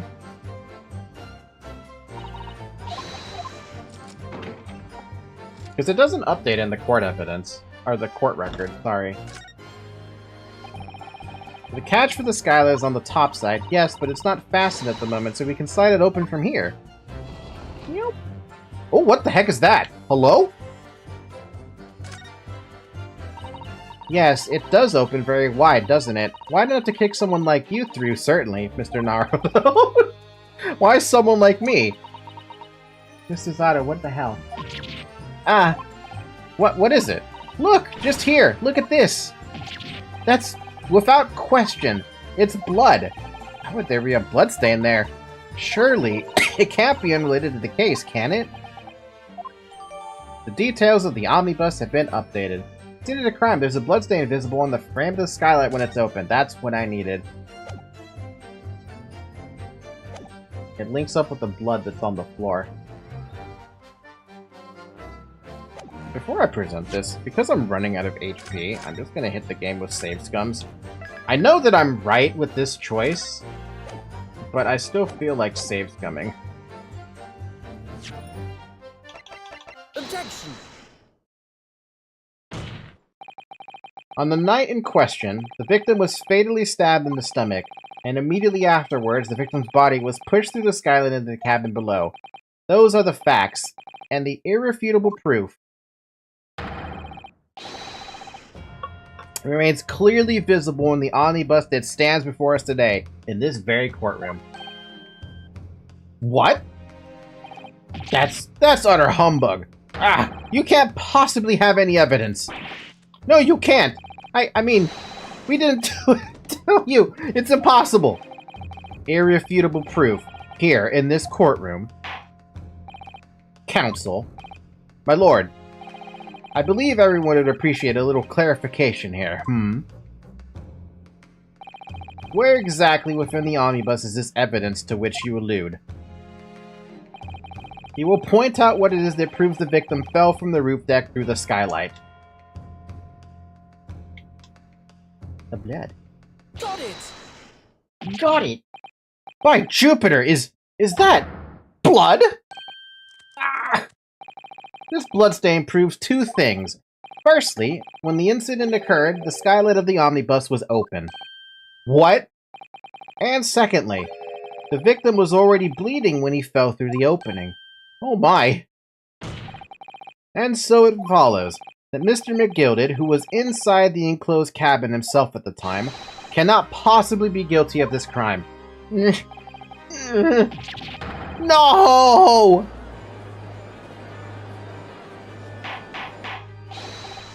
Hold it! But the blood could have been, could have sprayed up there when the fella was stabbed inside the cabin. How in the hell do you... And only found its way onto that one particular spot on the skylight? Sure, and that would be very... Sure, and that would be very convenient. And let's keep it in mind that the skylight catch can only be unfastened from the roof deck. I myself wouldn't have been able to open it now, would I? But, there's no way to know for certain, is there? If the gent really fell through the skylight, I mean. Why don't you have a good look at the floor of the cabin between the two seats, Mr. First? This all too plain, if you see. There's the aftermath that shows the poor fella dropped from a fair height right here, right there. So it is. What? No! But it can't be. It's all lies! Hold it! My fellow jury members, I think we can all agree that this is clear proof of the defendant's innocence, can we? I believe we can, yes sir. It's clear to me now where the filthy rubbish can be found in this courtroom. So, they thought they could pull the wool over my eyes, did they? I won't tolerate any of the guild's carriages being sullied with blood. I won't tolerate it. Oh, I always knew that nice gentleman who gave us that delightful part couldn't have done such a thing. On three, then, everyone. 1, 2, 3. Objection! Now, okay. Here comes the Von Karma. Chilling performance, Mr. McGilded. Oh, and what would you be referring to there now, Lord Van Zeeks? A bloodstain on the frame of the skylight. Such evidence is null and void. Huh? What? Why? For one extremely simple reason. That smear of blood never existed. Objection! Huh? What are you talking about? It's there for all to see, and it's clearly blood. Objection! I personally attended Scotland Yard's investigation of the omnibus. The officers involved went over the carriage with a fine-tooth comb. So I can state with absolute certainty that no smear of blood existed in the carriage. At least, not until this trial began. But, are you suggesting, Lord Van Zeeks, that this stain of blood was fabricated, my lord? Yes, and while this court has been in session...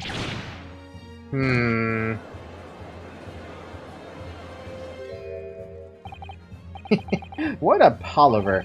I must say I didn't expect such crude reasoning from a prosecutor of your standing, Lord Van Zeeks. But I'm Magnus McGilded, a fellow known all over the capital for his fine contributions to public life. I don't take kindly to slander, and I'll fight to the bitter end. Even if it's rolling off the tongue of the Reaper of the Bailey. Mr. McGilded, I realize that this is your first appearance in court as the accused. However, I am well aware of your involvement behind the scenes in a great many affairs of dubious nature. You're very adept when it comes to avoiding getting your own hands dirty. And each time it happens that a case you're involved in is investigated, you adapt the facts. Adapt the facts? What does that mean? When you wield a fortune the size of Mr. McGilded's, however ill-gotten it may be, nothing is impossible. Tampering with evidence, manipulating the scene of the crime, bribing witnesses. I toast your ability to concoct the most convenient of stories, sir. Tut-tut, Lord Van Zeeks, this will not do. To be sure. Will it now, counsel? Oh, no. I think it's fair to say, this does all sound like a rather far-fetched excuse by a desperate man. The blood on the skylight didn't exist, you say? But, if yous will all cast your minds back, is it not true that the omnibus there has been in the courtroom the entire time? How could anyone possibly have put a smear of blood in without the world and his wife seeing? Isn't that right now, counsel? It's true. The omnibus has been in full view the entire time the court has been in session. My learned friend, except for the smoke grenade part, but... Here's to hearing your opinion on this matter, in your own words. As you wish. Could someone have tampered with the omnibus during the trial? If you're asking me, I think...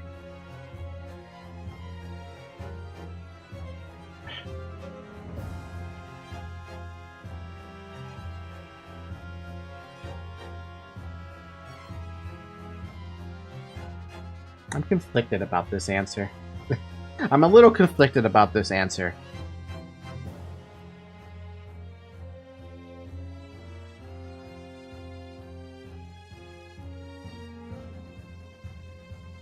Like, yeah, the smoke grenade bit definitely could have been, the part where it could have been fabricated, right?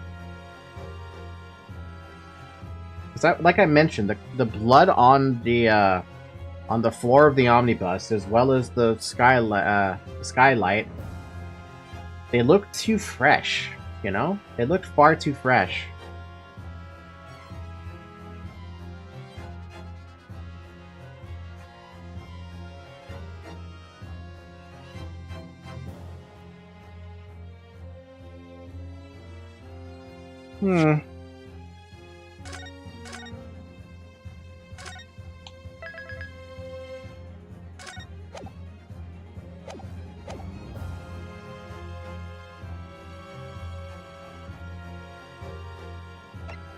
I want to try seeing what happens if I say it's out of the question. Are you alright, Mr. Naruhodo? You've fallen silent. I want to say that it's out of the question. I mean, it has to be, doesn't it? But for some reason, I just can't bring myself to say it. But the omnibus has been in full view of everyone in the courtroom the entire time. It is out of the question that someone could have tampered it. Surely, isn't it? Oh my, you don't think? Might it actually have been possible? As a defense lawyer, it's my job to advocate for the defendant as best as I can. But still, I feel as though there's something even more important at stake here. There is no evidence to suggest that the defendant did as my learned friend suggests. However, in terms of having the opportunity to carry out the alleged tampering, there is one possibility. Oh? Good gracious! Explain yourself, counsel. Dangerous situation to be in. Yes, there is. It seems my learned Nipponi's friend has no intention of running from this deceit. Deceit? I'm sure everyone still remembers clearly the recess that we were forced to take as a result of the smoke grenade fired by the witness currently in the stand, Miss Gina Lestrade.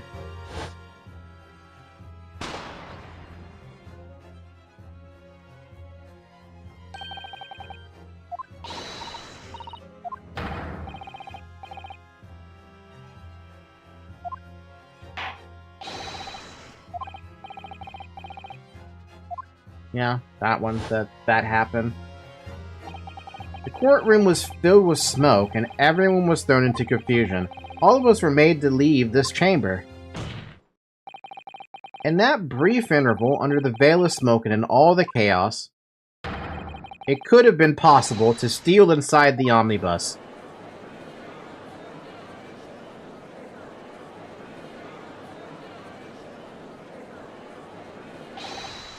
Are you wise? Man, Mr. McGilded is like never... What are you trying to pull, you rotten feckless gouger? Feckless? Gouger?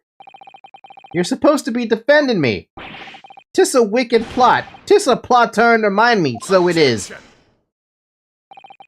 Whatever you think this is, it changes nothing. The facts are the same. After this courtroom was evacuated earlier as a result of the smoke grenade, a number of inconsistencies materialized in relation to the omnibus. Inconsistencies such as, well, the missing items is one thing. To start with, the storage compartment underneath the rear passenger seat. When the police investigated the omnibus, this compartment was full of the driver's items.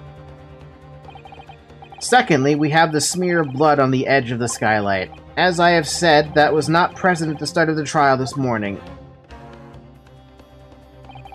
Unfortunately, Lord Van Zeeks, no one is able to corroborate your claims. That's true. When the omnibus was first wheeled out, both the storage compartment and the skylight were shut. Accordingly, I'm afraid to say, we cannot establish with any certainty if this evidence is the result of tampering or not. Indeed, my lord, no doubt there was not a single person who saw fit to verify such things. What do you think? Sorry? About the omnibus. Is there anything else unusual about the omnibus? Is there?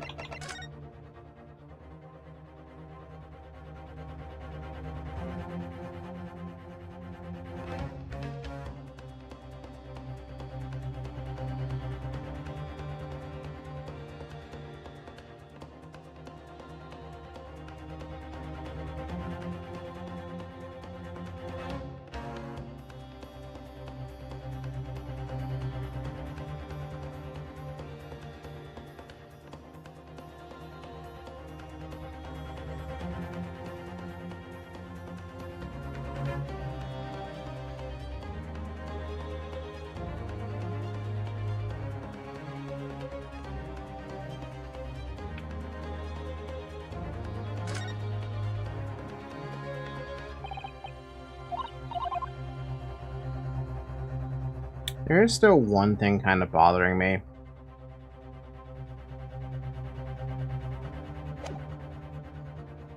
But it has to do with this. This missing button situation. My controller would actually just listen to me. Cat, it's missing that. Mark on the roof?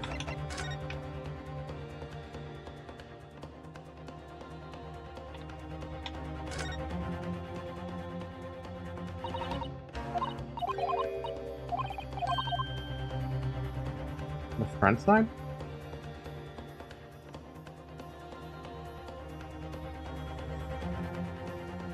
All I see is the spot where this man's butt's been planted.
You think everyone was in on it?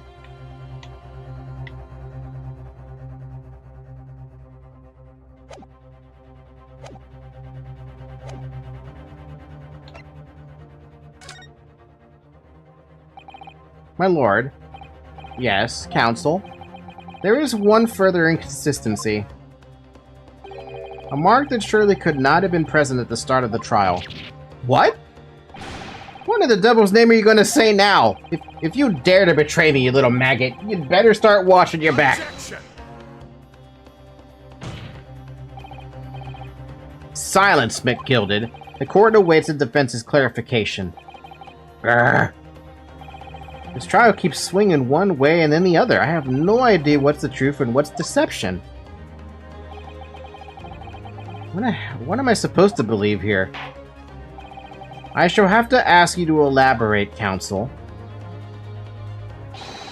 What exactly is this alleged mark you claim at some point, or that you claim appeared at some point during the trial? Oh boy, I gotta take a real close look here.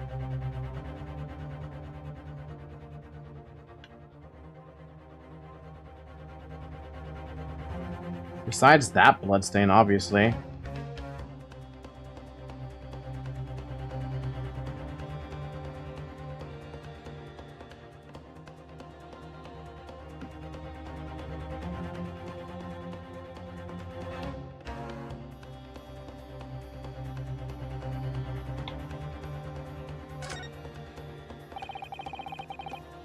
This seat has a handle, it seems, yeah.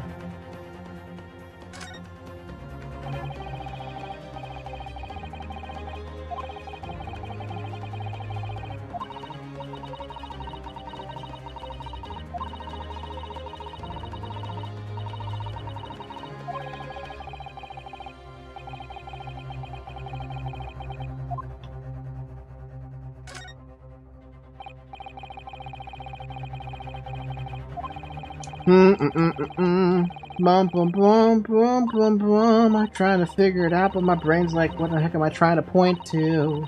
I don't know.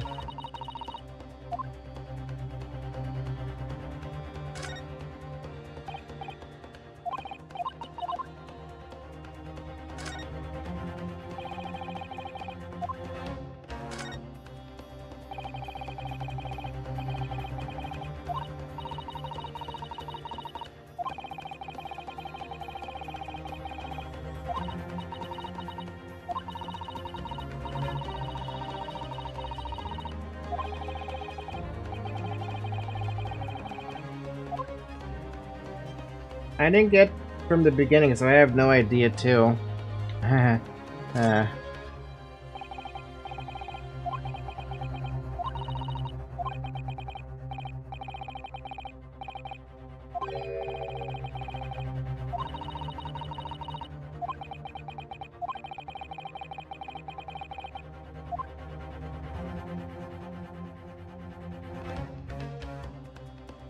mean, this is the only thing I can point out to. Got it! If we consider that the victim fell through the skylight onto the floor of the cabin, he would certainly expect to find signs of blood where he landed.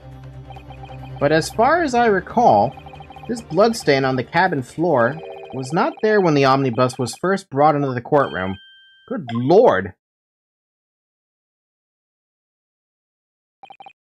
Yes, I do believe you're correct, counsel. Well said. Although, as as advocate for the defense, one might say that was a very careless slip of the tongue.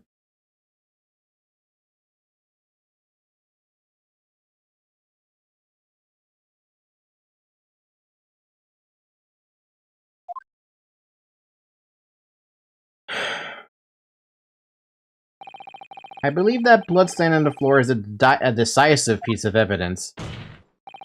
But if the question is whether that evidence is genuine, or whether it was unlawfully fabricated by someone, I feel compelled to admit that there's at least the possibility that the evidence is fake. Where do you even go from here? This does not look good for me, at least in terms of like trying to get a not guilty.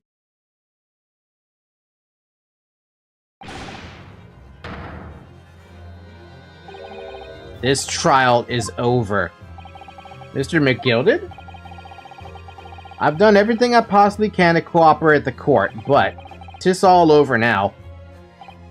But you're the defendant. 'Tis over, I tell ye. Man, he's pissed. Memory, recollection, what people think they saw, 'tis all a nonsense. Facts are what counts, and the fact is that bloodstain is there, now. Ah, well, and over the course of this desperate trial, long and extremely drawn out as it has been, that good-for-nothing Reaper of the Bailey has failed to present any decisive evidence at all. Oh? I'm scandalized. So I am. I thought better of Lord Van Zeeks. Well, my lord? I must concur with the defendant. The unaffirmed recollections of an individual cannot stand as evidence. At this moment in time, the particular bloodstain in question is very much in existence, and in the absence of any credible method by which to prove its alleged previous non-existence, I regret to say that it would be improper for this trial to continue. Your Your lordship can't be serious. Lord Van Zeeks, what is your position? The prosecution, my lord, has no further witnesses or evidence to present. Very well. In that case, as I believe we explored every possible avenue in this matter, I shall proceed to my adjudication. But with what? As a formality, I am of course obliged to confirm with the defense first. What formality? As things stand at the moment, it would seem that Mr. McGill will be found not guilty. Yes. Which would mean we've won. Is that really the right outcome here? It's not. Is it really alright for the trial to come to an end now, with all these unexplained inconsistencies? Counsel for the defense, your closing statement, please.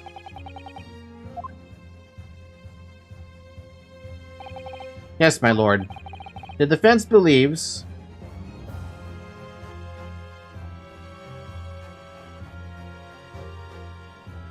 This is such a strange situation to be in. They're throwing me into such a fucking pickle.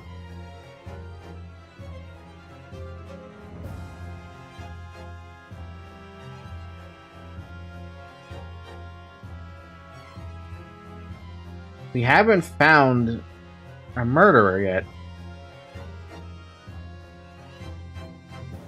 I don't know if you're defending or accusing, right? My brain is like... This makes case 5 look like a fucking cakewalk right now. From the first Ace Attorney game. I actually put my controller down because I'm thinking here.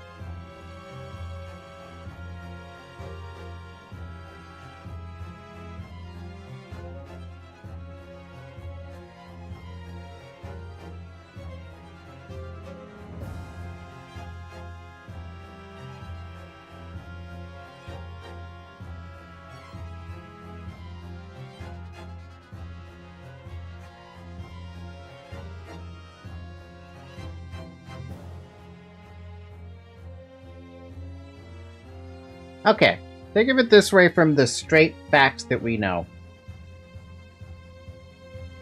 Mr. McGilded is innocent of not killing the guy.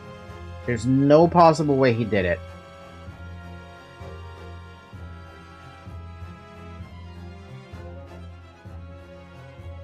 The only piece of evidence that I don't like right now is this murder weapon.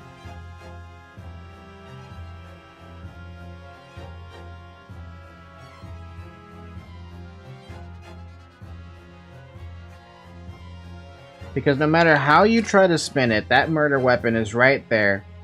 Clearly, with the fucking M, or W, sitting right here. None of the dudes that I know of, I'm sorry, none of the names that I have match with an M or a W. Except for McGilded. Bruce Fairplay? No. Lady First? No. Gina? Lestrade? No.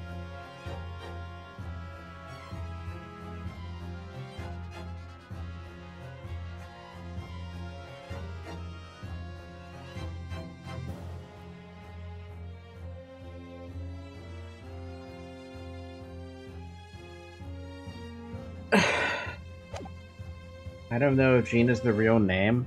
That's also another possibility, huh? Shit, man, I don't know. I am actually, like... I am actually super I don't even know.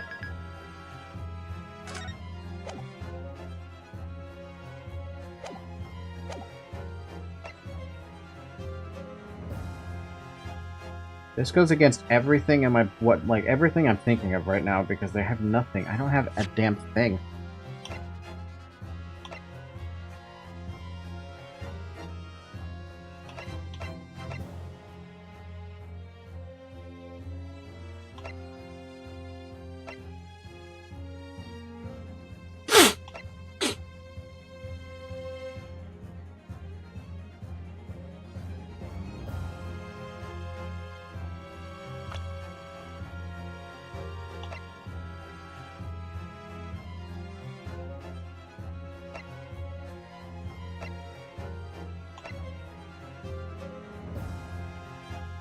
Huh, wait a minute.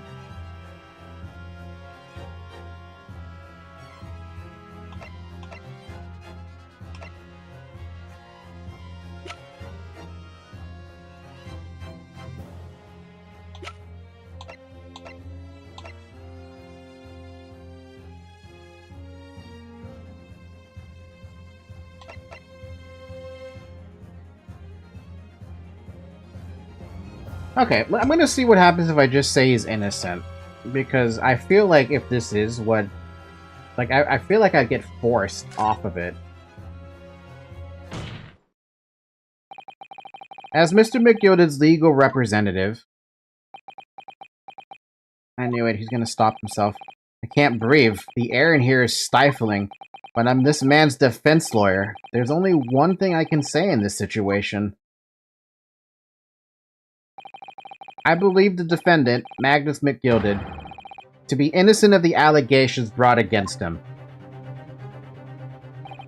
Thank you, counsel.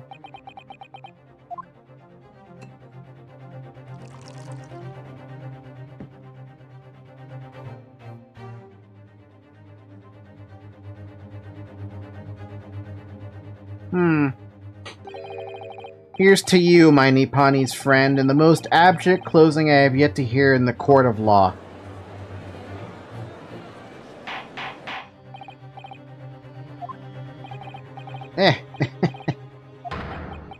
Wow, why you laughing for, man?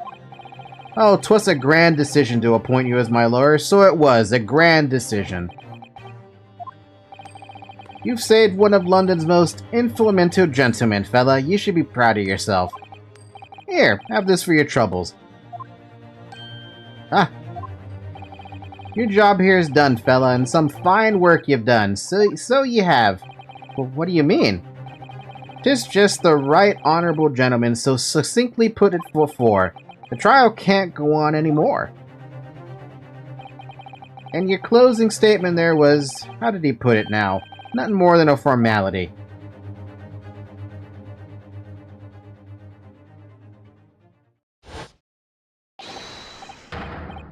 Huh?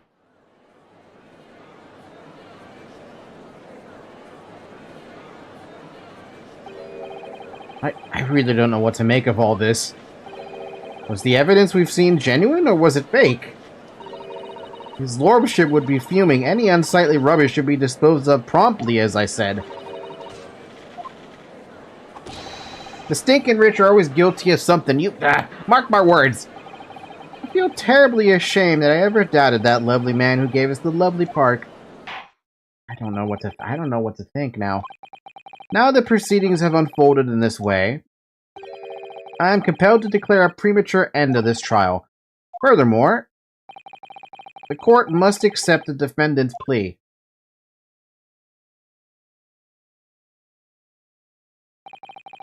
I thank you kindly, my lord.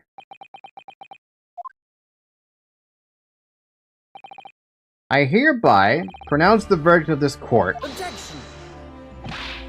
But we still haven't determined if the bloodstain in the omnibus is genuine or not.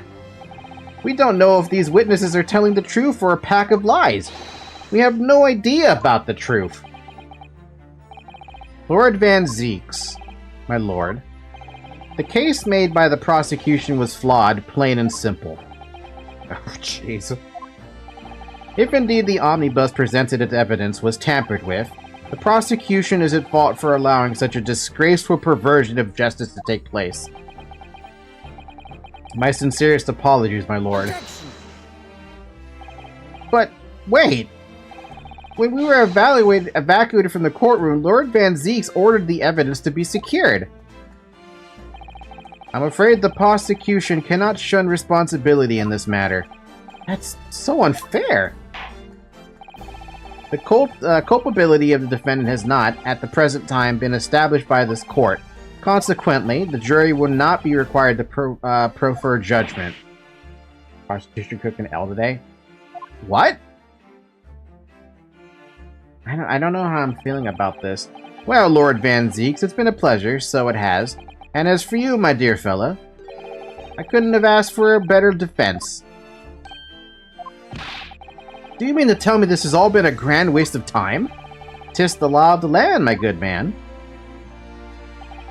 If you'd like to pursue this matter further, you can always go ahead and try to change the law. Magnus McGilded. Good grief, you've more to say to me, have ye? Just one thing, a warning. This is far from over. Well, something to be looking forward to then.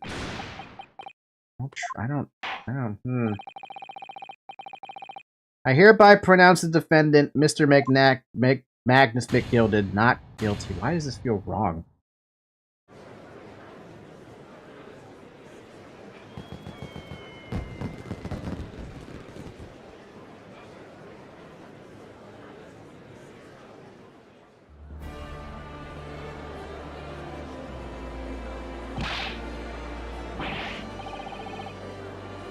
This is an outrage. This should. What are you talking about? The man's been declared. He's innocent.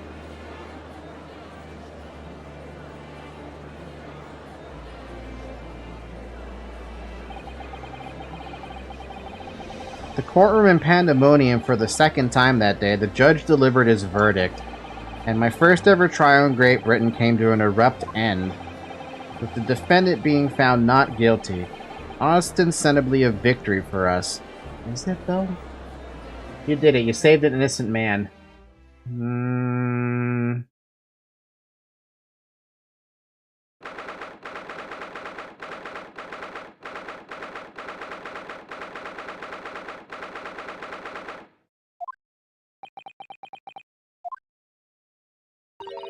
That certainly was a long trial. Ah, yes, it was. Your first ever trial in foreign soil, and your first victory. It was a wonderful performance.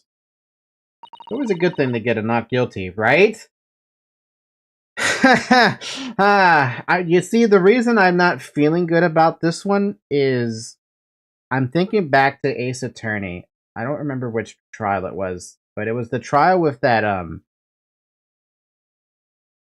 where the guy got stabbed. What was this? One of the Steel Samurai or something? But he hired a hitman to do it. Right? And a not guilty verdict in that case was not good in my eyes. My heartfelt congratulations. And to you, Mrs. Otto, thank you for your assistance. I suppose we should be happy. The kidnapping? Yeah, the kidnapping one. When Maya got kidnapped?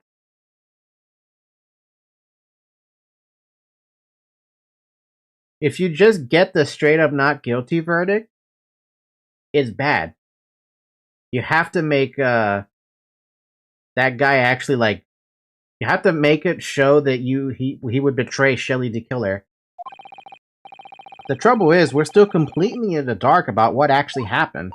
Well, we didn't have enough time. But isn't it wrong? I mean, who was actually responsible for Mr. Mason's death? We don't even know that. The sole aim of the defense is to obtain a verdict that exonerates the defendant. You carried out your duty to perfection. Aye, that you did. Mr. McGilded. Ah, and that girl's with him too. Well, it seems the stories are true. Oh, what stories? About the 6 enormous fire eggs they do be letting off when there's a verdict of not guilty. I'm sure you must have seen them now. Spectacular, wouldn't you say? Yes, definitely. I'd heard it was a sight to behold, and to be sure it was. And I've you to thank, I suppose, for having an opportunity to see it. I don't like his laugh, though. The laugh is what makes me bothered. Oh, I don't know about that. I'm not sure I really did anything. What on earth are you saying, fella? How did I walk out of there a free man, then? I don't think it was so much thanks to me as down to your planning. You're a straight-talking feller, ain't ya? Aren't ye? I must say, you had me astray in the head there once or twice. But you're young and headstrong. Wah ha ha ha. 'Tis water under the bridge. Congratulations, Mr. McGilded, on having your name cleared. Nothing's resolved.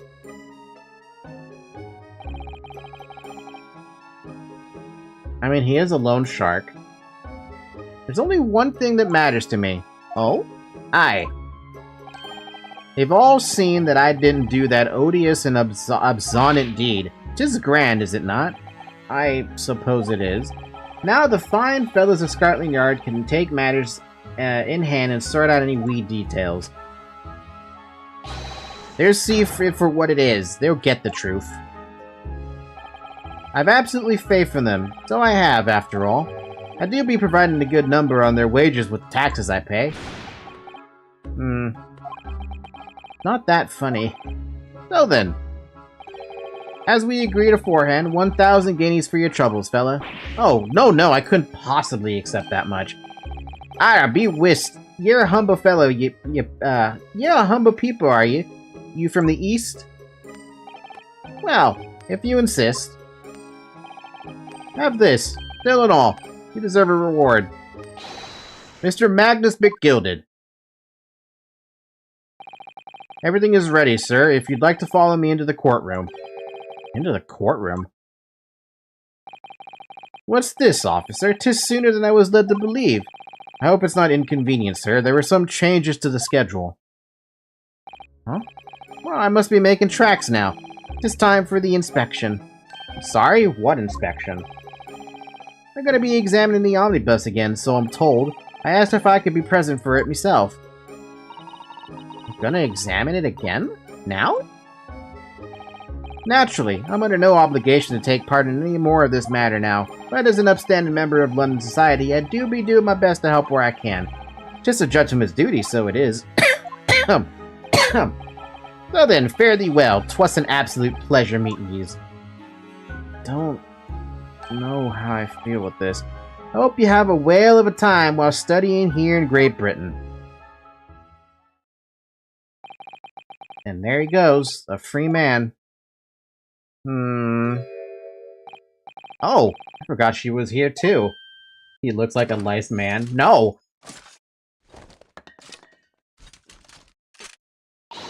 Don't move. Whereas, I want to say, get a move on, she really does take forever to load that thing. Miss Lestrade, would you mind putting that thing down? You're a grown-up. Sorry? And I hate all grown-ups. Ah, there you are. Oh. Naughty, running off like that. This? Oh, God.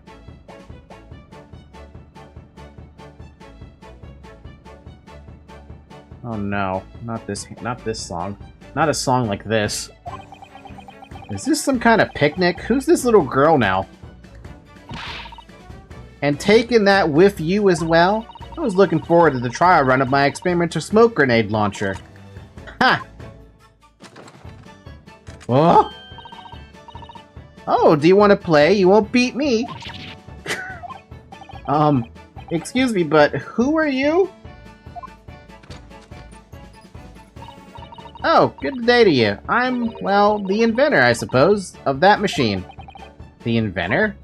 Well, normal smoke grenades are so dull, don't you agree? White, and more white. You have to be shrouded in smoke, it could at least be a pretty color, I thought to myself.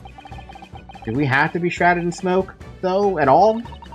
I just took my eyes off it for a moment while I was changing onto a different omnibus, and she pinched it. Luckily, I fitted it with a telegraphic beacon. Huh? A what's-it-what? I have no idea what this girl is talking about. Yeah, she's got a fucking rocket launcher. Steampunk launcher. Anyway, you're coming with me now. Back to my lab. What? What for? To apologize, of course, silly. To my technician. What? You mean, say sorry? You must say sorry when you've done something wrong. Surely an adult has told you that before. An adult? I don't listen to no adults. Yeah, but she's got a gun. A bigger gun than you. Come along, then. Follow me. Fine. Have it your way. Oh, good. You see, I knew you'd want to do the right thing in the end. I'm fairly sure what she wants to is not get shot by that massive gun of yours.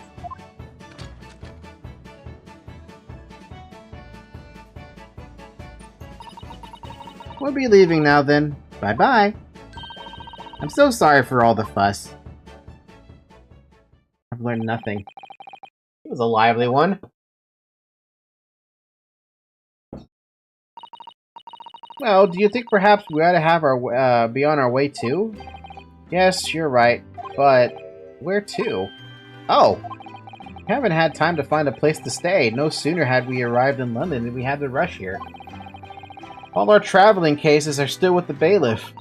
I was originally planning to spend today in search of lodgings, but at this late hour in the day, I'm afraid we may be out of luck.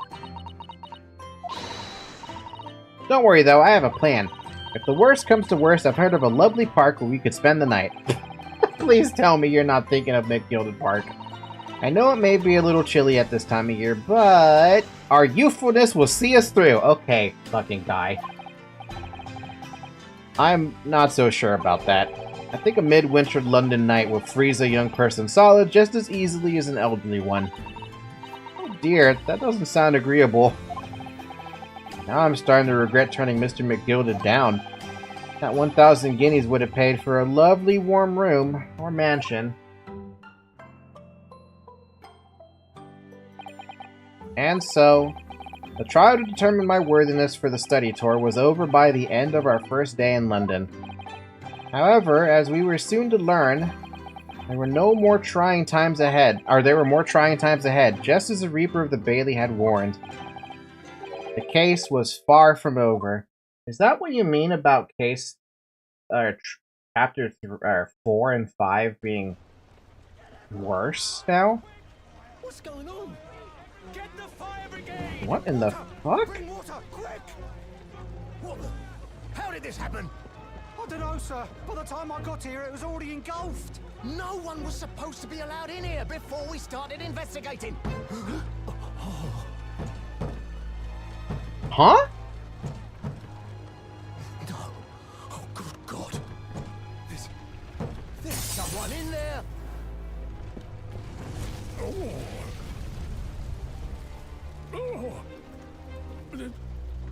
This can't be.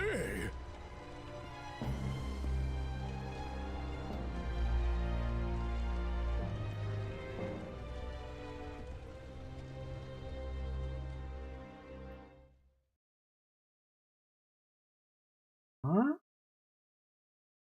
I guess that is the legitimate ending. Completion of episode 3. Okay, there's a question I have to throw at this now. Well, yeah, I'm gonna save.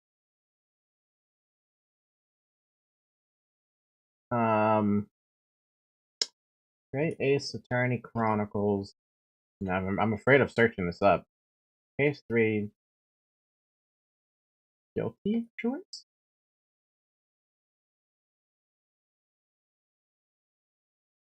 Okay, I'm curious about this. What happens if you pick... I'm not gonna look it up, by the way. Yeah, what happens when you select he could be guilty?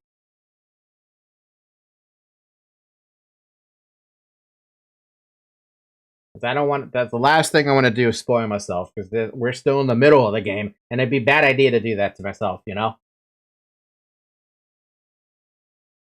They both lead to the same thing? Oh. Then I'm not gonna look at what happens then. I'm just gonna save over it.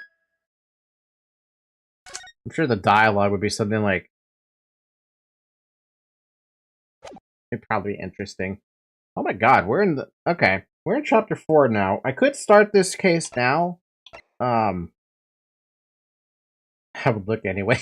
I mean, I could look it up on YouTube.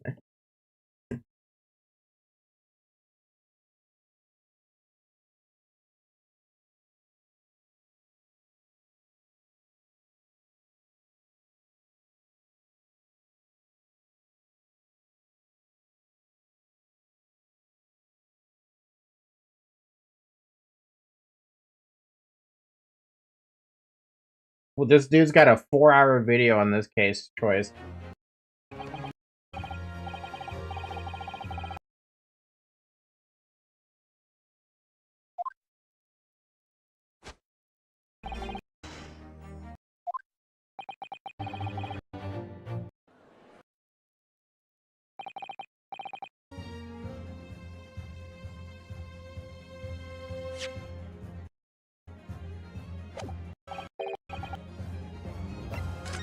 Oh, he did say it could be guilty. I gotta show this. Pop out that window. And then we're gonna share that window. Where's my window capture? Here you go. Let me, adjust that. Edit transform. Make it 1600 by 900. Why does that look so wrong? We'll full screen it. We will full screen it to make sure it's right. Does that look okay on OBS? No, it doesn't because I made it bigger. I made it too big. It's not supposed to be by 900. It's supposed to be by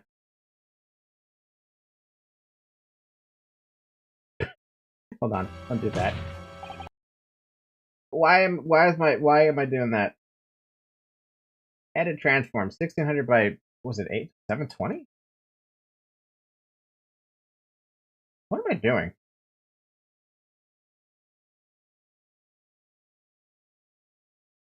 No, that's right. It's just that when I full screen it, it looks weird because it takes up a whole bunch of that. Edit transform 1600 by 900. There we go. There we go. That's right. Okay, let's start this. I want to read this. I am here in this court today to advocate for the defense of my client, Mr. McGilded. However, at this moment in time, I cannot in all good conscience attest fully to the defendant's innocence. What are you saying, man?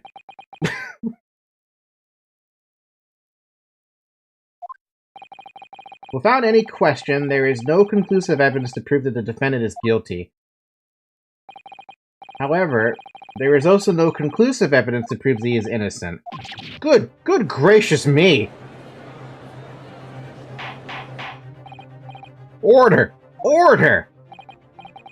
This is unprecedented behavior, counsel. A defense lawyer calling the accused innocence into question. Are you of sound mind?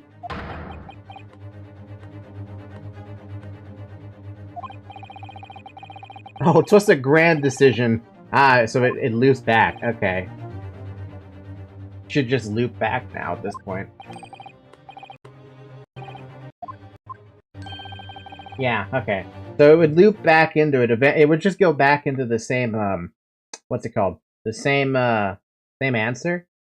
So that doesn't really solve much there at that point.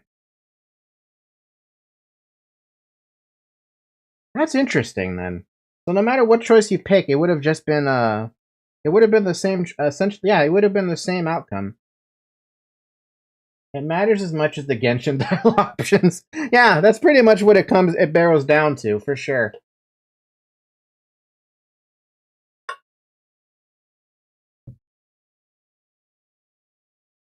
The interesting thing, though, is who was inside the omnibus at that point? Was that McGilded getting his ass, like, cooked alive?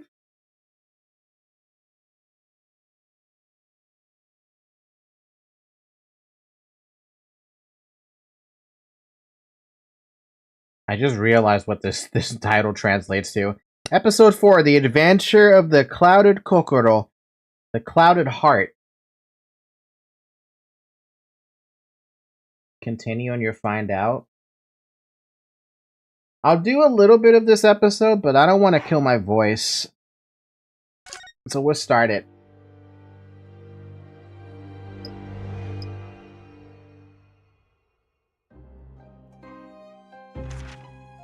I begin to think, Wilson, said Sholmes, turning his head languidly in my direction, that there is more to this case than that which we have observed. Indeed, that there may be another part to this story that we are yet to discover. His eyes wandered, following the steam rising from his cup of herbal tea. This time you'll finally explore for yourself. Leading him to the distant memory of that snowy evening. To the young lady collapsed on the pavement along Briar Road, and to the knife in her back. Lit in the soft glow of gas lamps, a most extraordinary scene had been set. And under the cover of a light fog, the curtain had risen silently on the insoluble mystery of our invisible killer. It's possible, Zarek. It's possible, but I'm just not sure. I don't know. Just getting that not guilty verdict leaves a bad taste in my mouth, you know? British Supreme Court, Lord Chief Justice's office. Did you sleep last night, Mr. Naruto? No, not at all. It wasn't a Norris hotel, wasn't it? The rooms are so luxurious. I felt like we were staying in a palace. And with all the gas lights twinkling, it was brighter than the day, even in the middle of night. What about the enormous beds? After my time on the SS Boy, I wasn't going to waste a single inch of that space. I spent the entire night rolling from one side of the mattress to the other. Oh yes, it really was sort of the sort of night you can only dream of normally. Except, when I learned that we owed £3 for the rooms, that dream quickly turned into a nightmare. Oops, sorry about that. The building was so impressive and that entrance so inviting, I just wandered in there without thinking. In a lodging house in Japan, that sum of money would put a roof over your head for a whole year. What the fuck? I did try, but I'm afraid I couldn't help my tears when we were presented with the bill. Ugh, I really am sorry. Well, never mind. We must find some more affordable lodging straight away, though. If we're not careful, our entire stipend will be used up in 10 days or less. Jesus. Stipend, sorry. Ugh, London is a scary place. Ah, good morning to you this early hour. Oh, yes, we were, well. Good morning to you, Lord Chief Justice. We have come to report on the outcome of the trial at the Old Bailey yesterday. Suzato-san is amazing. She doesn't bat an eyelid. Even in the presence of an imposing Lord Strongheart. If she thinks London is scary, try Brazil then. Yes, I believe you had a very comprehensive initiation into British courtroom practices. Oh yes, it was very eye-opening. Thank you. And, in accordance with your instructions, Lord Strongheart, Mr. Naruhodo performed his duty to the end. Yes, I've already seen it. I've been apprised of the events. You conducted a remarkable defense. You may consider the test passed. Oh! No longer are you a student from the Empire of Japan. You may henceforth claim to be a fully fledged lawyer. My country is delighted to welcome young talent from such a remote eastern land. Thank you very much. So I'm a lawyer now.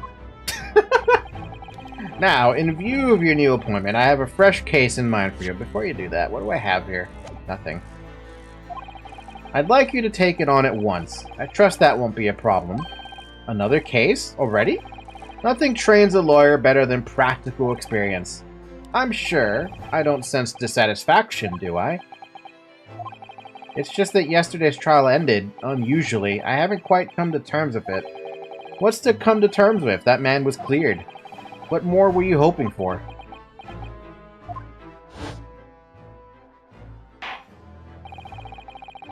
The culpability of the defendant has not, at the present time, been established by this court. Consequently, the jury will not be required to offer judgment. Well, Lord Van Zeeks, it's been a pleasure, so it has.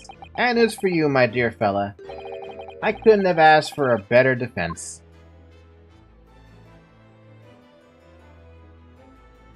This is why, the laugh that he let out, I just don't, that's the entire reason why I don't trust him.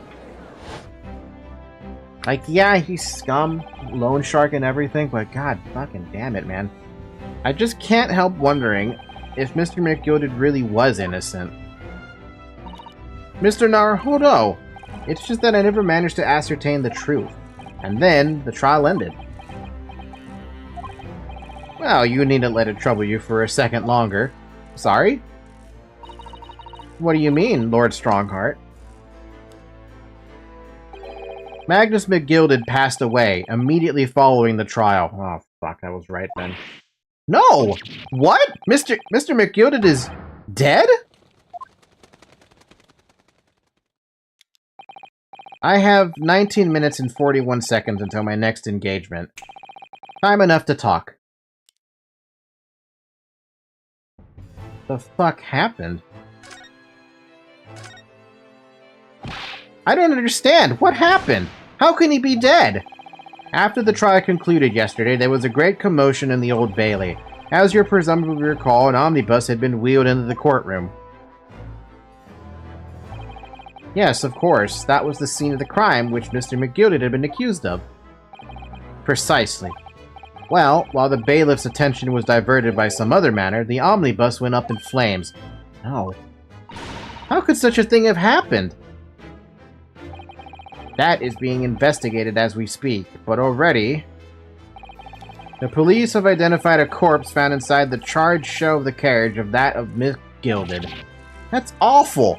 The man must have slipped inside whilst the bailiff's attention was elsewhere. That bailiff really needs to pay more attention. And how could that have happened? That is also being investigated as we speak. Yeah, someone assassinated him. You don't just throw someone to... You don't just burn an omnibus with the dude inside. Thinking back now, immediately after the trial, Mr. McGill did mention going back into the courtroom to look at the omnibus. Well, I must be making tracks now. Test time for the inspection. Sorry, what inspection? The two girls now look even more sus. Nah, my suspicion is currently thrown at Bruce Fairplay and Lady First. They're going to examine the omnibus again, so I'm told. I asked if I could present it for myself, or present for it myself. An inspection of the omnibus? Not to my knowledge. I don't believe Scotland Yard had any intention in re-examining the carriage. But then who was Mr. McGilded talking about? Never mind that now. The Yard is making a thorough investigation. This matter is no longer any concern of yours. Leave it to the police. Poor Mr. McGilded. Yeah, which girls are you talking about, by the way? You mean, Gina and the question mark one?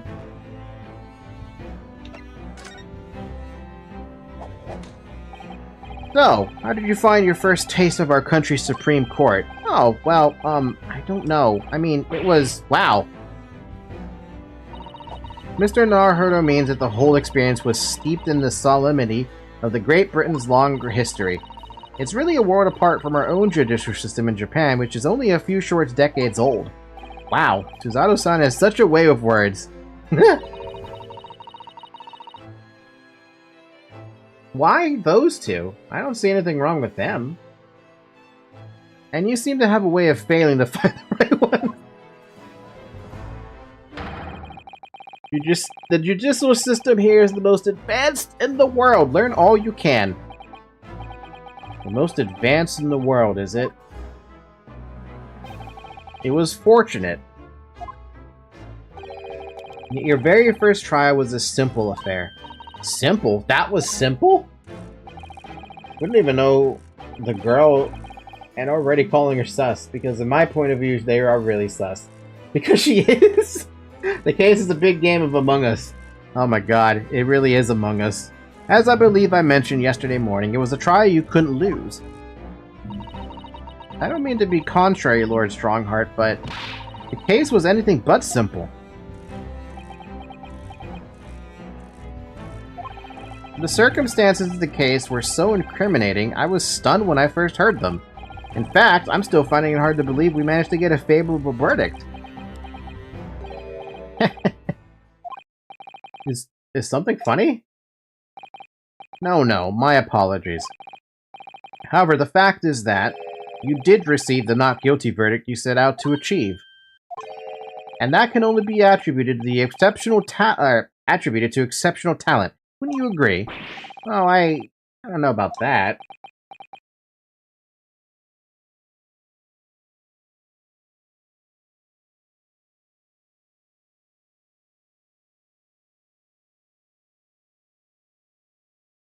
Strongheart assassinated him. It would be a Damon Gant situation, right? But call everyone sus. Well, never mind. You exceeded my expectations, I freely admit. That much, at least, is an undeniable truth. Which is precisely why I prepared the new case for you that I mentioned before. What's going on? What was he gonna say before? Hi, Zoe. Could you perhaps give us some more details about the new case you mentioned? Don't tell me. It's a murder, and the trial starts in 10 minutes. Don't worry, it's nothing so alarming or quite so urgent as your last assignment. In fact, this case is completely different. Oh, I see. Did he just read my mind? This is to say, no one has died, as yet. What? And the trial will not be today. There is plenty of time to research the case thoroughly. 23 hours, 43 minutes, and 19 seconds to be precise. So the trial's tomorrow then.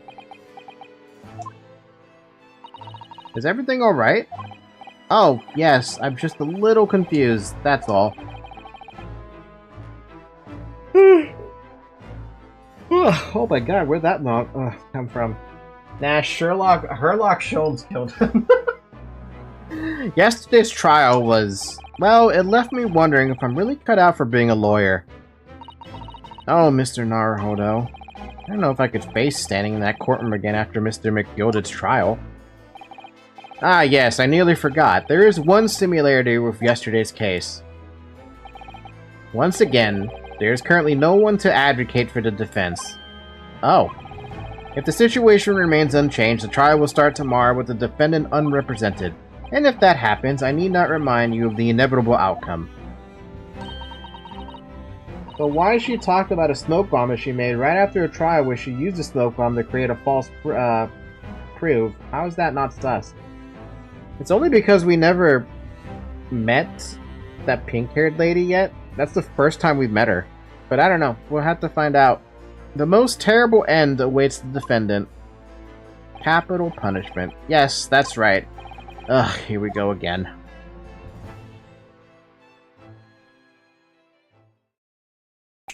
Your time is up. You will have to excuse me. I would advise you begin making preparations for tomorrow's trial.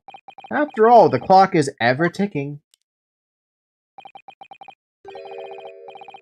There is now but 23 hours, 26 minutes, and 39 seconds until the court sits. Oh my god.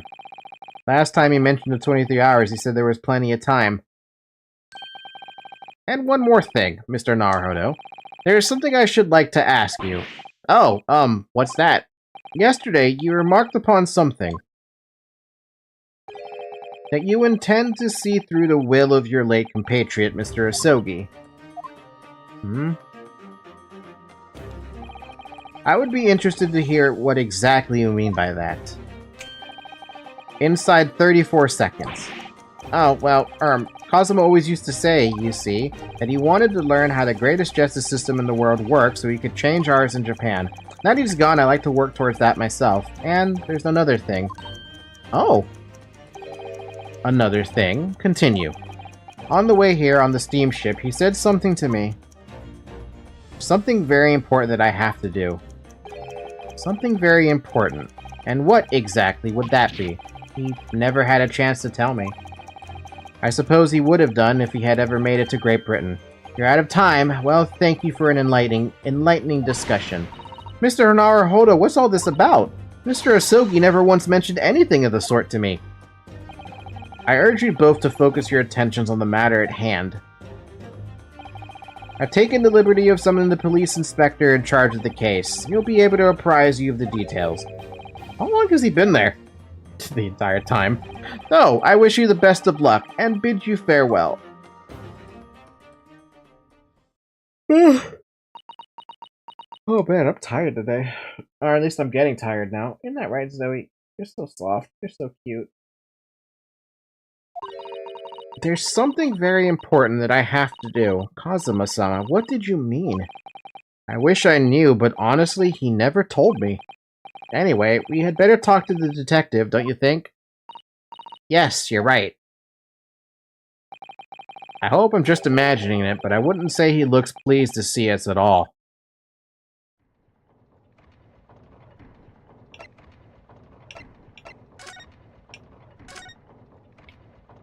What is that? Is that like a hot dog or something?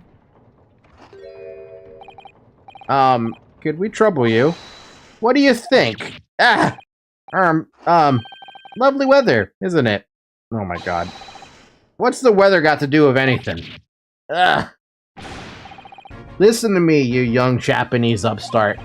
Some frippery about the weather doesn't get every English gent eating out of your hand, you know. But Susato-san told me it was foolproof. I'm a busy man, a very busy man. How long? What is that, anyway? There's a crime scene to investigate, but I'm here having to give the likes of you a talking to. Oh, I'm ever so sorry. Can you imagine what the other officers there would be saying? Gawk? Haven't seen Gregson anywhere, have you? No, he's too busy with the bigwigs these days. And all because of some bumpkin who's here on a jaunt from a country I never heard of. Hear that ripping sound? That's my reputation at the yard going to tatters. There's no need to rip us apart as well. I don't believe we've been introduced. This is Mr. Ryunosuke Naruhodo, a defense lawyer. Eh? It's a pleasure to make your acquaintance. I'm Mr. Naruhodo's judicial assistant, Eh? It's lovely weather we're having today, isn't it? What?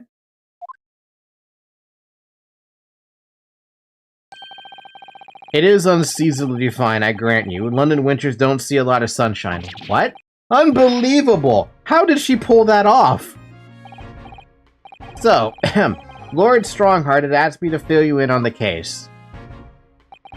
The name's Tobias Gregson. Inspector Gregson to you. I'm from Scotland Yard. He can't be mean to a lady. Yeah, that's pretty much it, right? He's simping. He's simping. That's what it is. He looks like a duck or something eating. This makes me miss Gumshoe. I miss Gumshoe now. Gregson? Inspector Gregson? What's the matter with Suzato-san? Does this detective's name mean something to her? Inspector, are you perhaps the Inspector Gregson?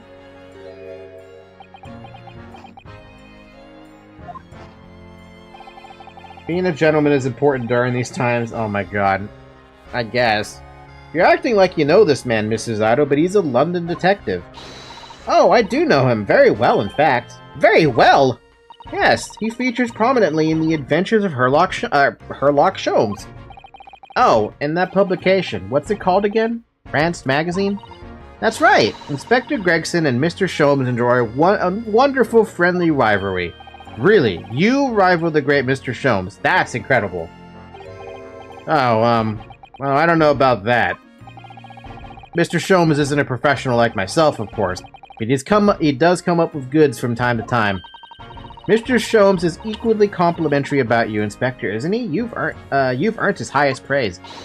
Gregson is the pick of a bad lot of all the Scotland Yarders. Those were his own words. That's his highest praise? Well, Mr. Sholmes isn't particularly known for giving compliments, you see. That he is not, and thanks to that magazine, my name's known all over London town now. That's great, isn't it?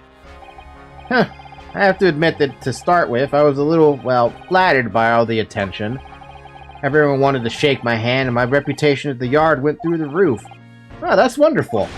No, it's not! There's nothing more sinister than a man on the street. People are always looking at me now. They're whispering rumors about me under their breath, I'm sure. Rumors? Are you quite sure? He's changed since he started appearing in those stories. The fame's gone to his head, stuff like that. Gosh, you really think people are saying such mean-spirited things about you? Like I said, they whisper, so I can't catch exactly what they're saying, but I know what folk are like. I'm sure that's what they're saying. As sure as eggs is eggs. Being Goddle? What is Goddle? I get the feeling this detective could be very hard work. Oh dear, perhaps the sudden rise to fame does change people. Oh, cattle? What does that mean? It's like being a simp. Oh. So, about the case that the Lord Chief Justice mentioned before. Nothing to tell, really. As far as we're concerned at the yard, it couldn't be more simple. It couldn't be simpler. Oh dear, that probably means that as far as we're concerned as lawyers, it couldn't be more complicated. I wish you were wrong about that, but I have a nasty feeling you're right. A young woman was walking along the pavement on Briar Road when she was stabbed from behind.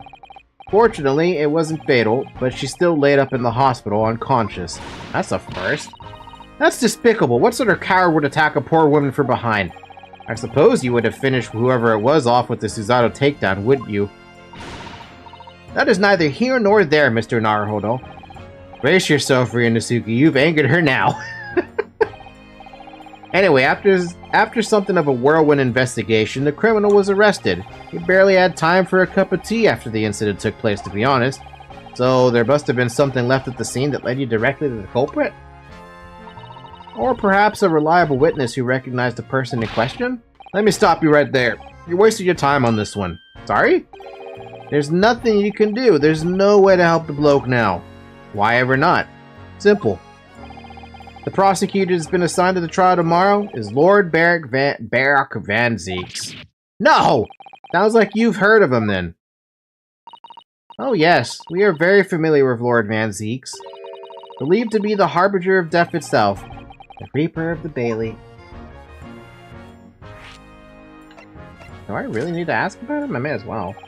Lord Barak Van Zeeks, who we faced in court only yesterday. Mr. McGilded told us about him before the trial, didn't he? When Van Zeeks stands for the prosecution, they call the accused his sacrificial lambs. And in every single trial in which he's been the prosecutor, the accused have been damned. This Reaper of the Bailey nickname, I suppose he's earned that because every defendant he advocates against is found guilty, is that it? Well, if that's the case, we should inform you, Inspector, that in yesterday's trial against Lord Van Zeeks, Mr. Naruhodo secured a verdict of not guilty. Ha! And what of it? Oh? Well, I think that means that even against the Reaper of the Bailey, it's not impossible to save the defendant. No, you really don't have a clue, do you?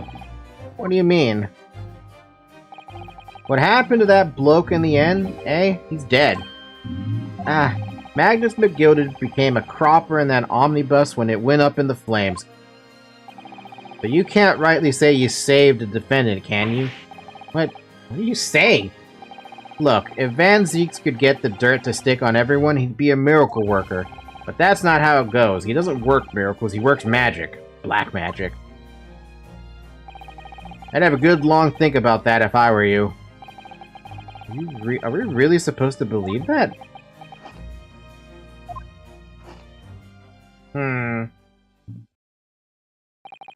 Right, well, I've filled you in as requested, and I'm very nearly out of chips. I'll be heading back to the crime scene now. We're still carrying out a few investigations there. Do you know what that means? I feel like Zeeks is, a straight-up murderer, but I have no idea. It was Briar Road, you said, didn't you, where the incident took place? That's correct, ma'am. If you head over there to the holding cells, you can meet the criminal himself. You've branded him a criminal already? He's as good as, shaking like a leaf in a cell he is. He'll give you a chuckle if nothing else. He's inmate 53. Speak to the jailer and he'll show you the way. Inmate 53. Thank you. Regardless of a guilty or not guilty, the defendant will die. Yeah, that's the Reaper of the Bailey. That's an issue, then. But there's no helping anyone against the Reaper of the Bailey, they say. Is something troubling you, Mr. Naruhodo? To tell the truth, when I recall the trial yesterday, I can't stop myself from shaking. The idea of facing the Reaper in court again is... Well, if you think it's too much for you, there's no shame in turning the case down. That takes courage, too. But if the man they've arrested is innocent, you could well imagine he would be shaking like a leaf in his cell, and I, for one, wouldn't find the sight of that funny. So, if I'm honest, I'm still reeling from the shock of yesterday's events for myself, and I'm not really sure if I'll be able to help this man, whoever he is, but I'd like to try. So I think I'm gonna make some inquiries. Will you help? Did you really think you had to ask? After all, I am your judicial assistant. Thank you. So then, shall we? Yes! Let's go! Let's go! Okay. I am feeling the fatigue, which is sad. Talking a lot takes that out of me, man. She's adorable. She's just as adorable as Maya. I mean, she literally may as well be Maya, minus the stepladder thing. And I really do miss the stepladder thing. Right, Zoe?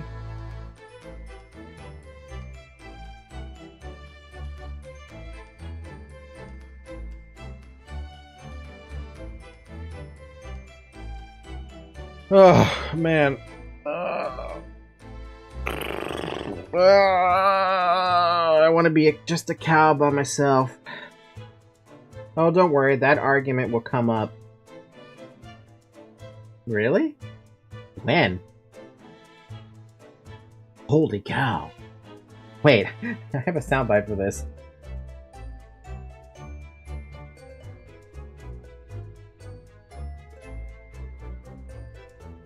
Holy cow.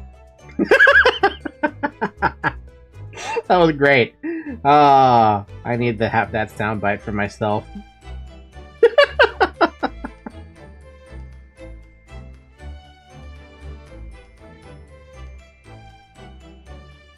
You know, now that I am actually a flying cow, and I have my hands exposed, well, my hoofs, I could probably get a controller in my hand, right? Oh, by the way, fun fact, the cow thing, the cow wing thing actually works with her, with Luis up there as well. It looks just better without her though, because Zoe, seriously. It works better without her. I'm about to shoot down Falky with Sentinels or Thors? Come on, man. Come on.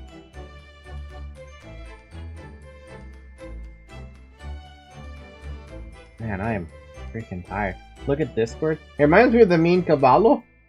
Cavallo meme. Cavallo. What the fuck was that? Bruh.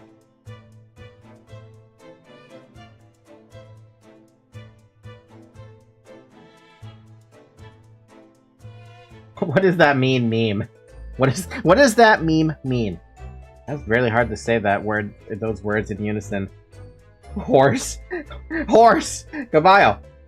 By the way, caballo means horse. Yeah, I know, I figured that out.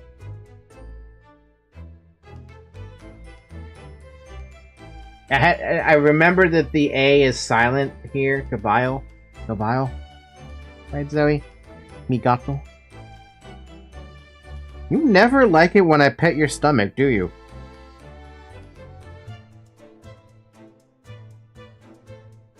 Oh, right. I have to mention something now that I actually remembered this. I have an appointment tomorrow for Zoe to get her nails trimmed at 12 p.m. This does mean that the watch along is going to get pushed back to 1 o'clock, and the Ace Attorney stream by proxy is going to be pushed back as well. I figured I should just let you know because I do need to get Zoe's nails trimmed at some point, and I figured, you know what, I may as well try to do it tomorrow. So, with regards to the start time for the watch along, I am actually going to change that now that I just realized that. It'll be at about 1 o'clock. So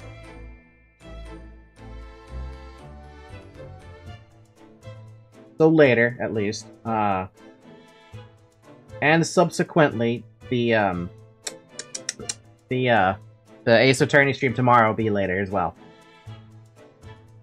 Maybe like, if I started at 1, we go for like 2 hours with the stream, 2.5 hours. That'll stop me at 3:30? Chances are the Ace Attorney stream might be like 4:30 then. Give or take. We'll play it by ear. What are you doing, Zoe?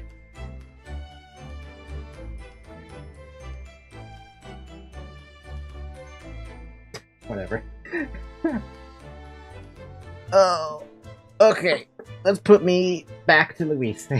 I like being held by Luis. That was the whole point of having her around. But there's some other memes with Gaviles. I'm sure there's a ton of memes with Gaviles. What are you doing, sir?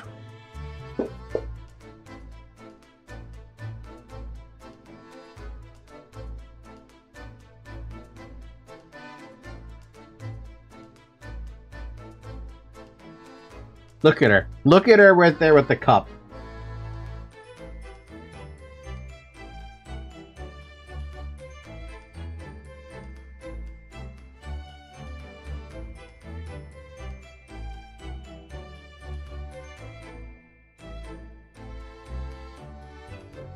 You weird cat with this cup thing.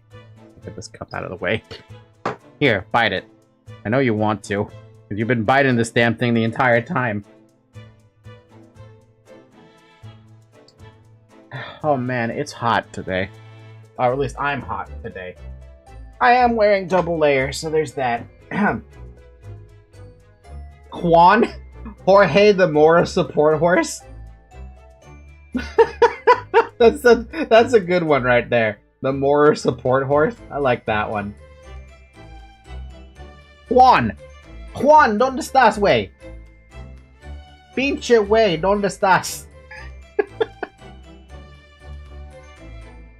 Jorge sounds like George. Oh, yeah, I know that one.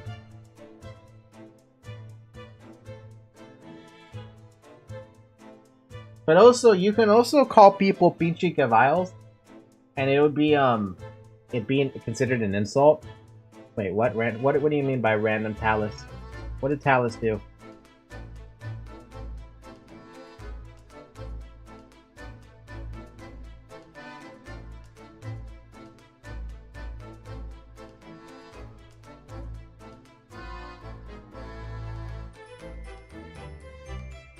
You have alerted the horse. Talus! Where are you? Llama! Come out! Where are you, llama? This Jorge thing was something. Was something.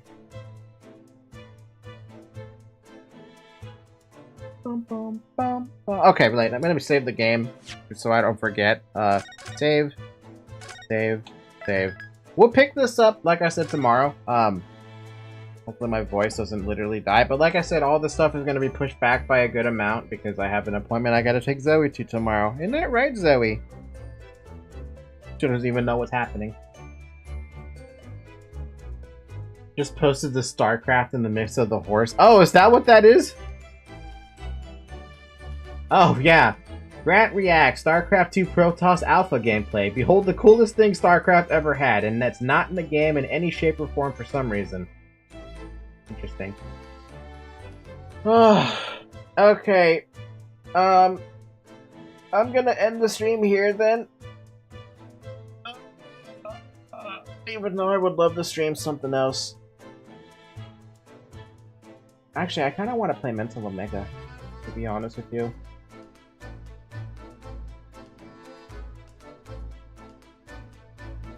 I know that the update's gonna take, like, at least 6. Well, okay, if they haven't even started yet and they're still in the planning phases of... Well, actually, who knows, right? Did they only gave us that teaser, right? That the, it's in development now?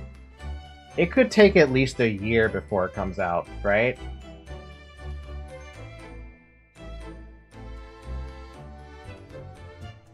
They started development.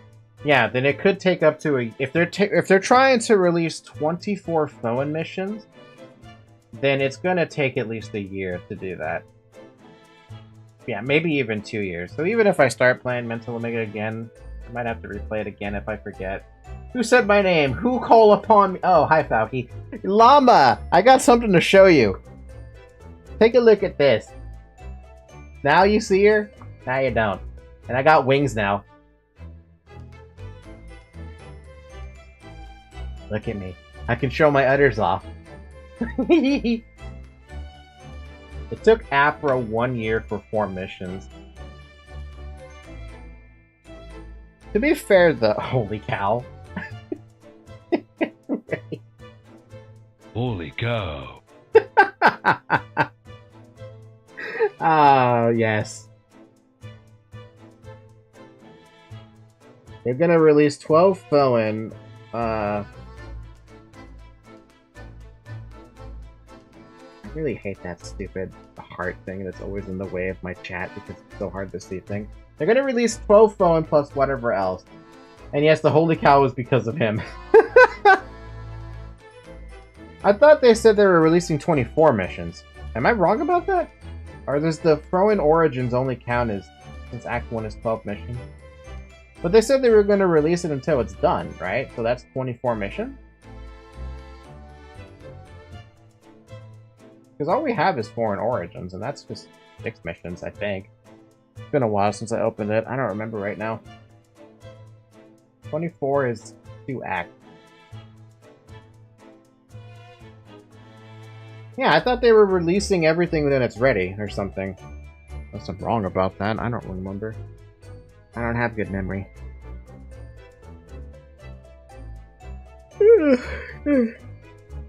Oh, but God. Then doing Act 3. They're doing Act 3, not Act 3 and 4. Oh, okay, then it might take up, yeah, 1 year, 2 years still. Hear me out. There's probably the full phone missions, then the victory ending of each faction. Act 3 will be or 36 missions or 48. My brain hurt.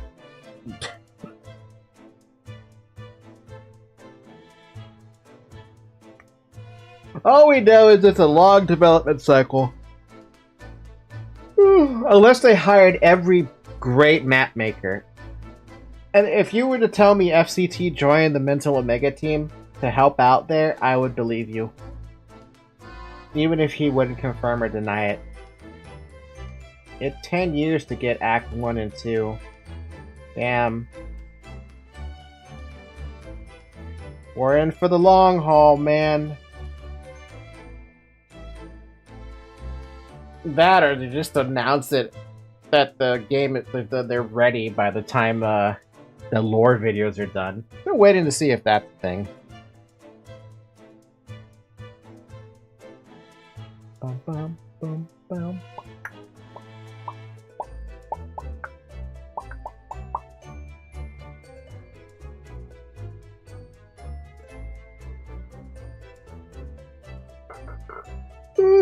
Oh my God. This yawning is dumb. Apra 2 will settle my hunger for more MO temporarily. That's true too. We still have those other missions that have yet to be released. I don't even know when they're going to be released because I have not been looking at the Apra Discord for that.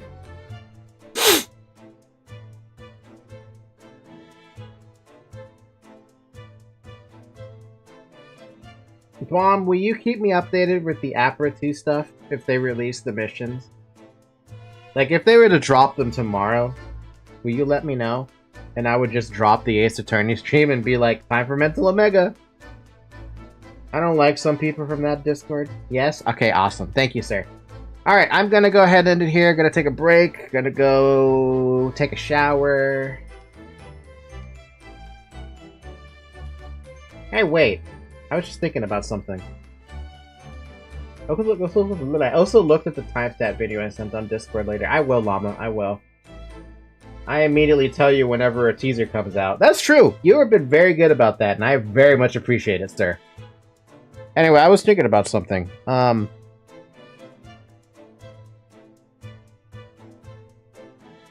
know, I never really show off the full model all that often, right?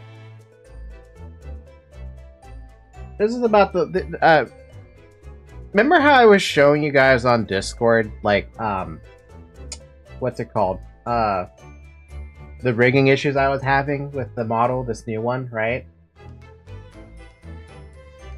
Luis has a big cake. I mean, I'm not going to deny that. If you've seen some of the commissions I have. But yeah, everything about the rigging is now fixed, so I can move around just fine, right? And just now I noticed Luis has big hips. Okay. Remember how I was like, man, there's a lot of issues with the rigging happening. I don't know why it happened, but it happened. Everybody at the same time. Man, you all notice the hips, yo. Hold on, let me make myself bigger here for a second, just so that I can actually show this off. Where the hell's my B2C? Too many freaking things I have. Woo! Alright, so, cat camera is in the way, but we'll go right there. Right, so, remember how I said I have a whole bunch of buttons I haven't showed you guys yet? The newest buttons of the addition being that I can hide Luis. and I can have wings, right? The other button being that I can hide myself if I wanted to, even though the item still stays there.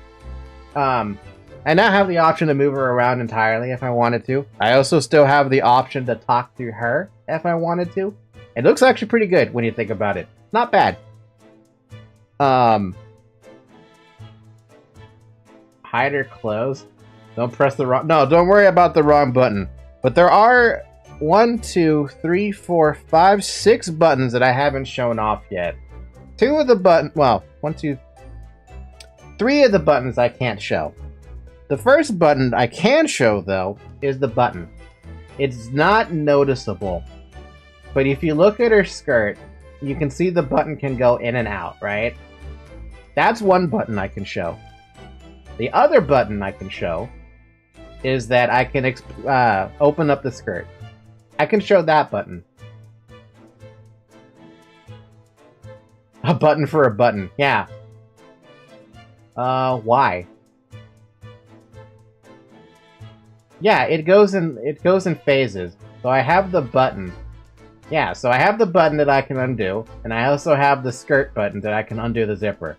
I also have a button that just removes the skirt entirely. Why? Because I wanted it. It's the same as, what is it, Panko? Ponko? And panties, by the way, are fine. There's nothing wrong with that. However, if I were to push the next button, they'd be gone. And I can literally, like...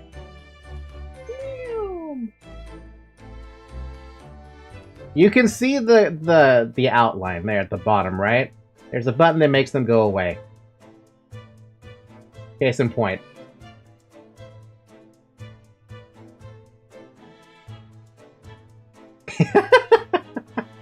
The other 2 buttons, I literally have no way of being able to show you. Is there actually a way to show you? Yeah, there might be, actually. Look at the udders for a minute. Just, like, look at the udders. Wrong move and goodbye stream. Yeah, goodbye stream, right? Anyway, udders. I can make the shirt come completely off. That's one of the buttons. The other button I can't show off either, because I don't think there's actually a way for me to show it off. Actually, there is a way for me to show it off. You see the straps on Luis's top? They can go down. Figured I showed that off too. Why did I want to show this off? No particular reason. I just felt like showing it off. Because I'm like, you know, I have these buttons, but I've never planned to use them. Like in any... Okay, well actually that's a lie. There is a reason why I want to use those buttons. Remember how I said I wanted to get banned on Twitch? By, like, doing a stream that would get me banned? That right there is my excuse to find a way to get banned.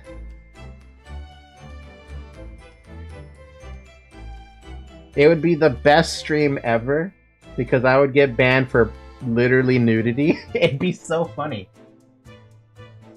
But yeah, I have to think of a game that I want to stream on Twitch that would be like, you're not focused on me, you're focused on the game, right? Hell, I could even do it with Cyberpunk if I really wanted to. Anyway, that was what I wanted to show off. Back to my little corner. What about a strip stream on Twitch, like a challenge? Imagine if you had a Twitch, like, go like, I allow it. Oh my god, can you imagine if my attempt to get banned on Twitch was just like, yeah, it's fine. It's like, huh? How is that fine? I'm literally stripping down nude. How is that fair? Is it because I'm a cow? Is that it? Like, the surefire way to get banned on Twitch is playing a, what is it, a banned game, obviously. The fun thing is, it's not impossible to happen. That's the funny part. Regardless, I have a whole host of games I could play. Actually, you know what would be really fun? Just a random, like... What would attract attention? What's the flavor game of the month today? Oh, why don't we look? Go to Twitch.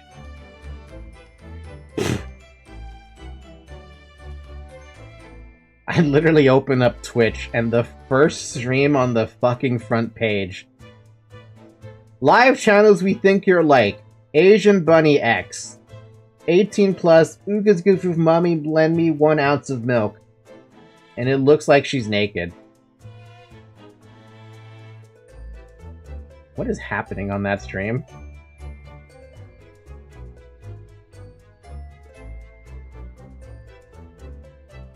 Is she actually just running around naked inside of this? Am I crazy? Or is she doing a watch party? Typical Twitch, you'll be fine. Yeah, I'll be fine showing toplessness or something. It'd be so stupid, though. It's probably because I'm not popular, but I know for sure that if I did that, like, immediate popularity.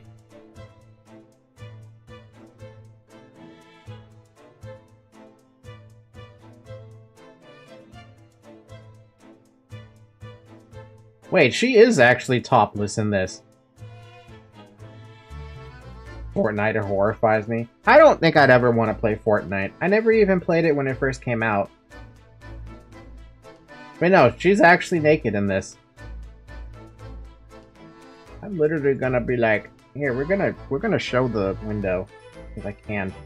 Where the hell is my window capture? There you are, window capture. Look at this. She's bloody naked there. It's definitely topless summer going on over here in Asian Bunny stream. And she's got 15,000 viewers, man. Look at this. 15,000 fucking viewers. What in the world was happening? Anyway, I was gonna look at the categories. I don't remember how to do this. Browse? Game? Why are you still open? Get out of here. Yeah, Twitch is like, this is fine. Like, how is that fine? Also, I'm gonna move the window right here to the front so I can actually see it and see chat at the same time. Okay, so what's got the most view? Like, how do I actually do this? How do you browse Twitch?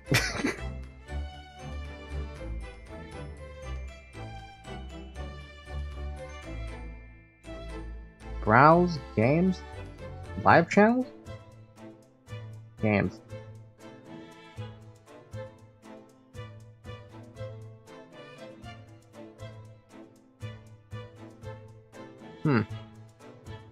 Twitch, you mean Chatterbait?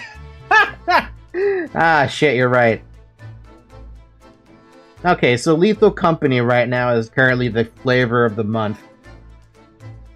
Twitch could just create an 18 plus section or something like that. They would skyrocket with that. Actually, they'd lose revenue with that.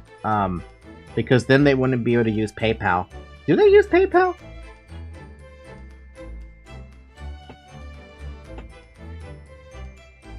Wasn't there like a thing where you could like search up categories or something? I don't remember how to Twitch. I don't remember how to Twitch like at all.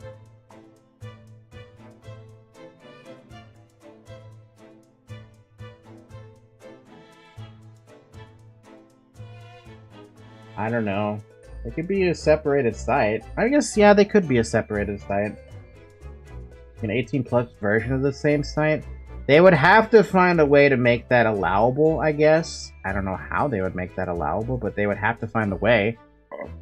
No, seriously, how do I browse? Oh, here we go. This is what I was looking for. Let's see. We have the viewers high or low. What do we have? We have Just Chatting. We have World of Warcraft. We have fucking Fortnite. Grand Theft Auto 5. League of Legends. Valorant, Lethal Company, Call of Duty Modern Warfare 3, Teamfight Tactics. You know, there was somebody saying that I should be playing Teamfight Tactics. Casino Jackpot. Rainbow Siege... What? Rainbow Siege 6? I'm sorry, Rainbow Six Siege. I mean, there's basically naked people streaming there. Rules do bend in their favor. Yeah. Dota, Overwatch, Dead by Daylight, Minecraft, PUBG, Apex... from Tarkov is a game I do want to play. Counter-Strike, music... What the fuck? Why is EA Sports here? Sea of Thieves, ASMR, Slot Machines, Ark, Jackbox, Virtual Casino.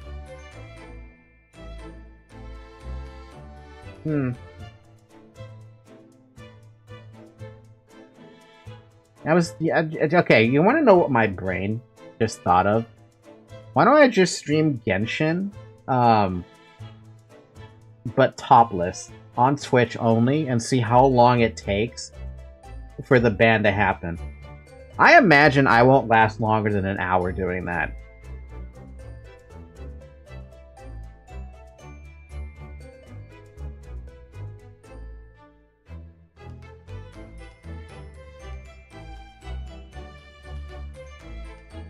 You will only know if you try. Yeah, I'm tempted, because, and I'll show you stuff right now.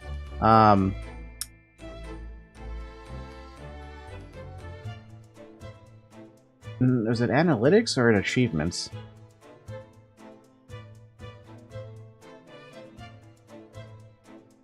Yeah, here we go.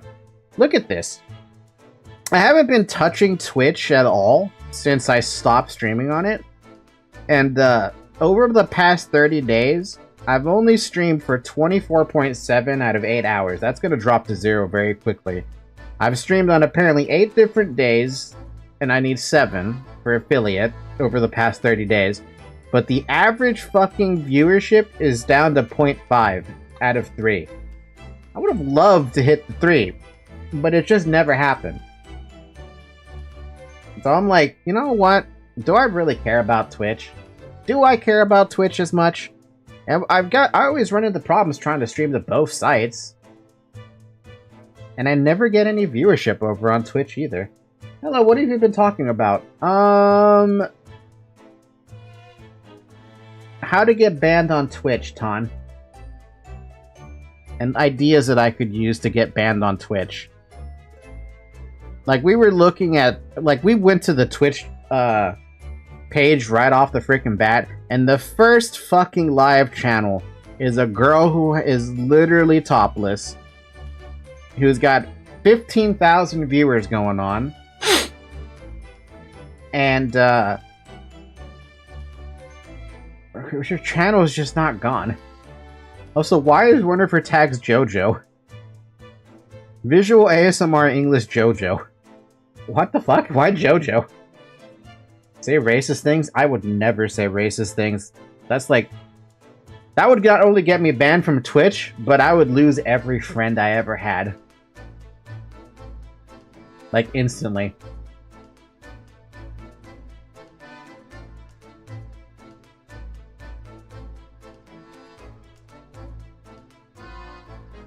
Racism? Pog, it's just a joke. Please forgive me.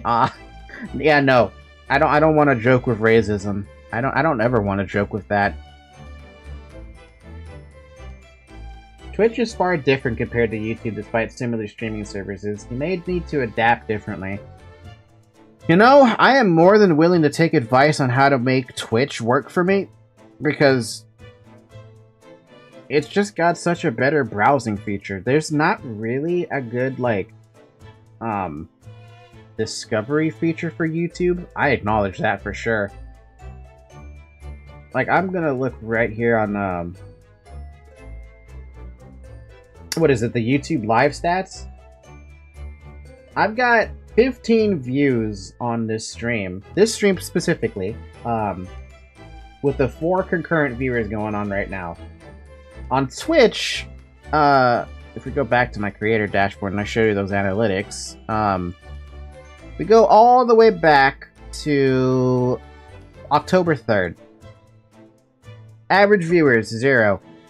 Next day, 0, 0, 0, 0, 0, 0, 0, 0, 0, 0, 0, 0, 0, 1, 1, 0, 0, 0, 1, 1, 0, 0, 1, 0, 0, 0, 0, 0, 0.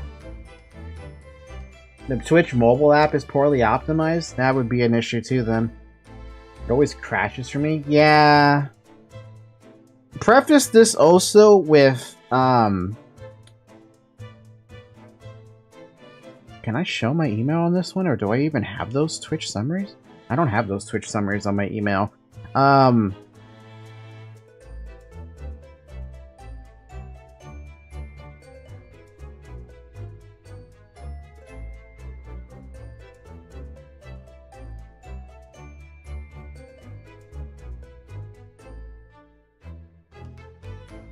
Whoa, Jesus, Zoe, calm down.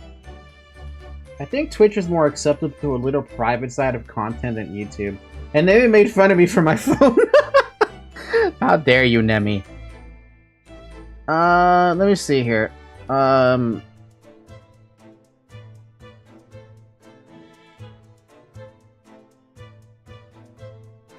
that's an interesting guidebook. Now, where is... I don't think I have access to that, because it only goes all the way back to October 3rd. But I look back to the Mental Omega streams. Oh my god, a lot of people tune in for those. I don't think there's a way for me to see on this one. If I look at my dashboard, though, for... Like, if I were to go to the, my YouTube studio, with regards to, the lives for Mental Omega... Here. A lot of them are hit with copyright, by the way. That's normal because of the music. But look at the views. They're always high. They've always been high for Mental Omega, and I was like, man, Mental Omega is just so popular compared to like most of the other things I've streamed. It's crazy to me. But then you compare it to some of the other stuff I've done, it's like, they don't really get that much traction. Cyberpunk's getting a decent amount of traction. This StarCraft stuff is also getting a lot of traction as well. Actually, come to think of it, I never looked at the StarCraft stuff. Yeah, look at this. The StarCraft gets either like a lot of views or they get pretty average views. At least for my standards. I remember always having to at least 2 people talking on chat when it was MO stream. Mental Omega makes me proud for several reasons. I found you on a short of an MO stream, by the way. Yeah, probably the one I edited together. Right? Did I edit a short together for Mental Omega? Yeah. When Reznov, for some reason, did his own thing, and then the speed runner repair drone. I would love more Mental Omega content on Twitch other than except Honkai Star Rail. I mean, I could do more Mental Omega content on the side or something, but as it stands, I have working the times that maybe I need to scale back days or something, but right now I like the schedule that I have currently. I think it's because the game is kind of niche and the people like MO, or that like MO, is starving for MO content. That's fair. Yeah, I can understand that. Sorry, it's just my personal opinion, not effect on you. Yeah, no, it's good advice to have, on.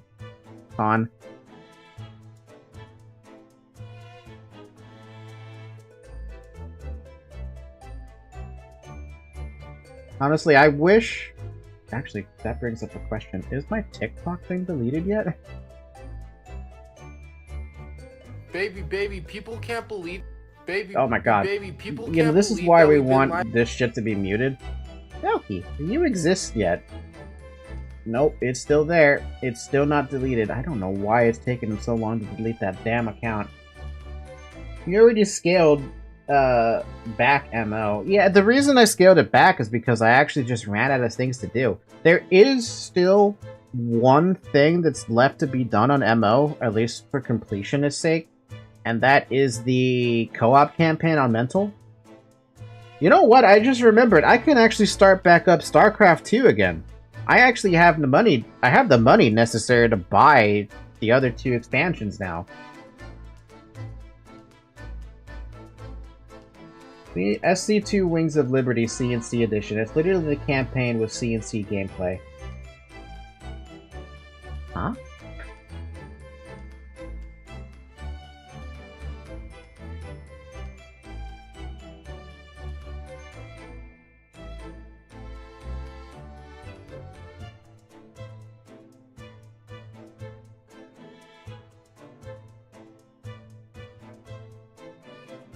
Wait, what is this thing called?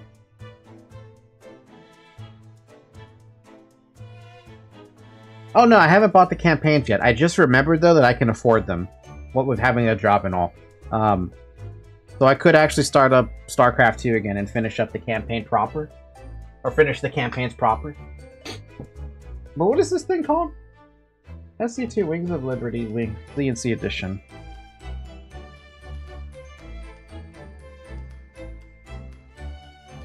This one.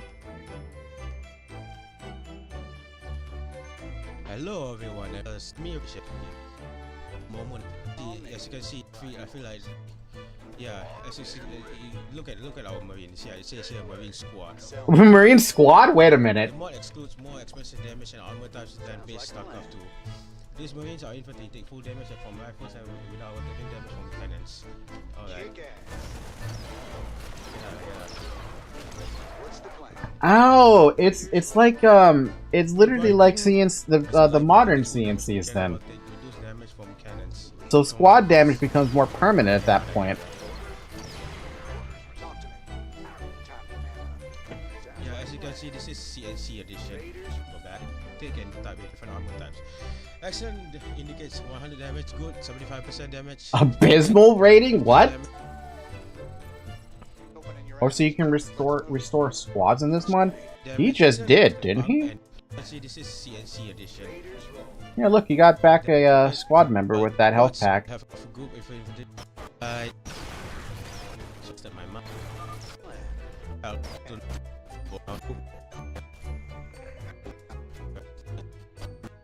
I need to see a base building bit. Skip. I wish this was CNC3 actually.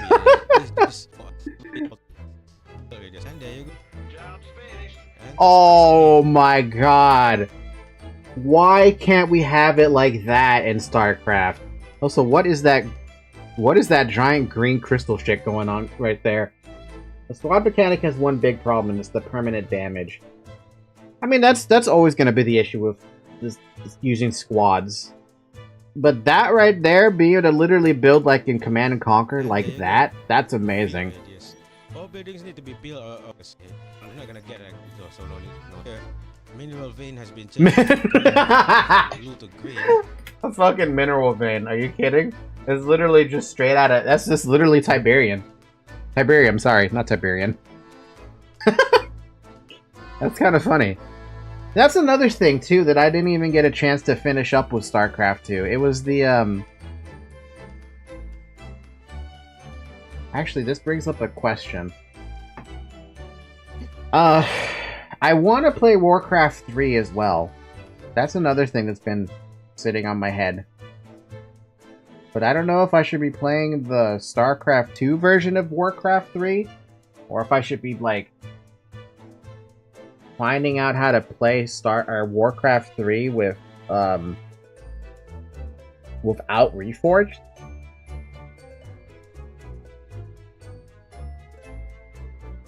What is going on here? I feel wrong. There we go. The funny thing, squads with individuals being restored was already made before CNC3, and it's just a game on the same engine. It's one of my top recommended RTS games to try. Ton, I got a question then, since you're here. If I do want to play Warcraft 3, and I don't want to get Reforged, is there a way for me to play Warcraft 3 then? You could find the 1.27 version of Warcraft 3. Is there any particular reason why I should not do that, though? Does, like, Reforged do anything that's, like, particular, or is Reforged just utter shit, and I should just avoid it like the plague?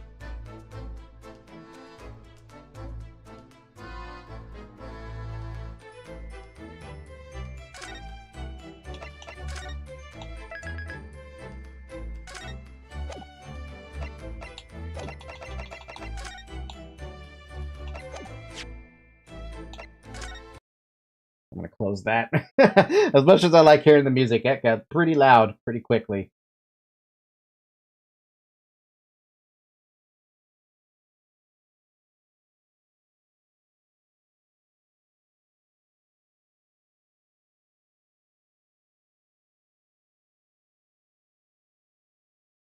Zoe, hi.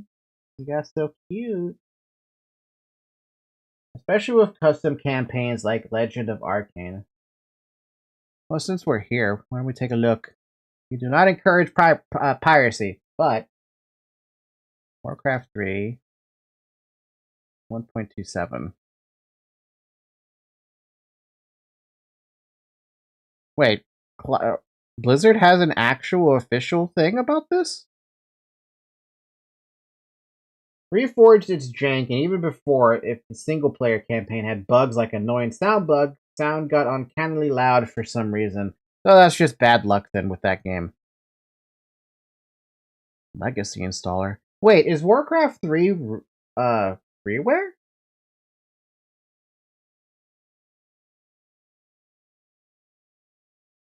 Interesting.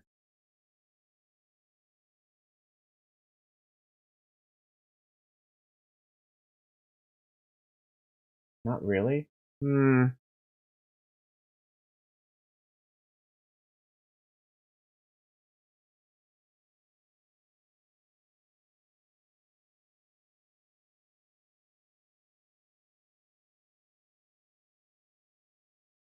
I'll see what I can do about it.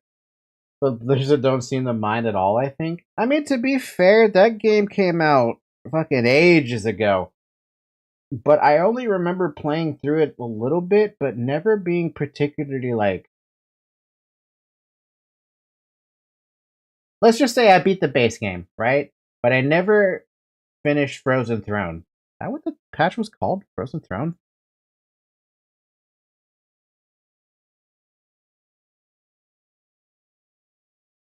Yeah, I never finished Frozen Throne.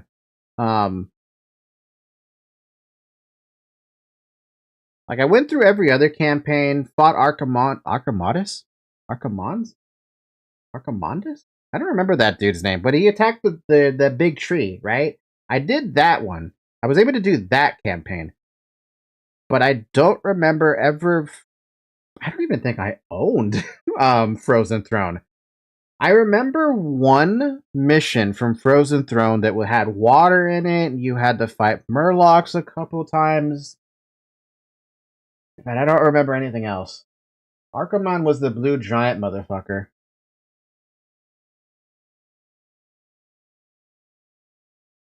Yeah, him. Definitely him. Where he threw those fucking meteors at you. Illidan Stormridge. Illidan was a nice character, but I don't know what happened to him after he turned demon. Banished, essentially. Amazing how I still remember any story bits. Incredible. How do I remember any of those story bits? Fuck if I know, man.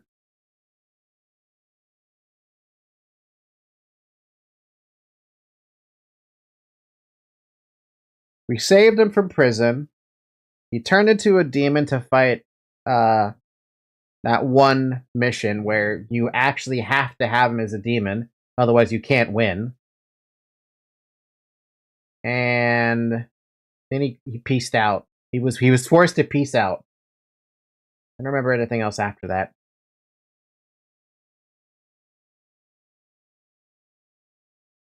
Illidan started a new job with another demon lord called Kill Jaden.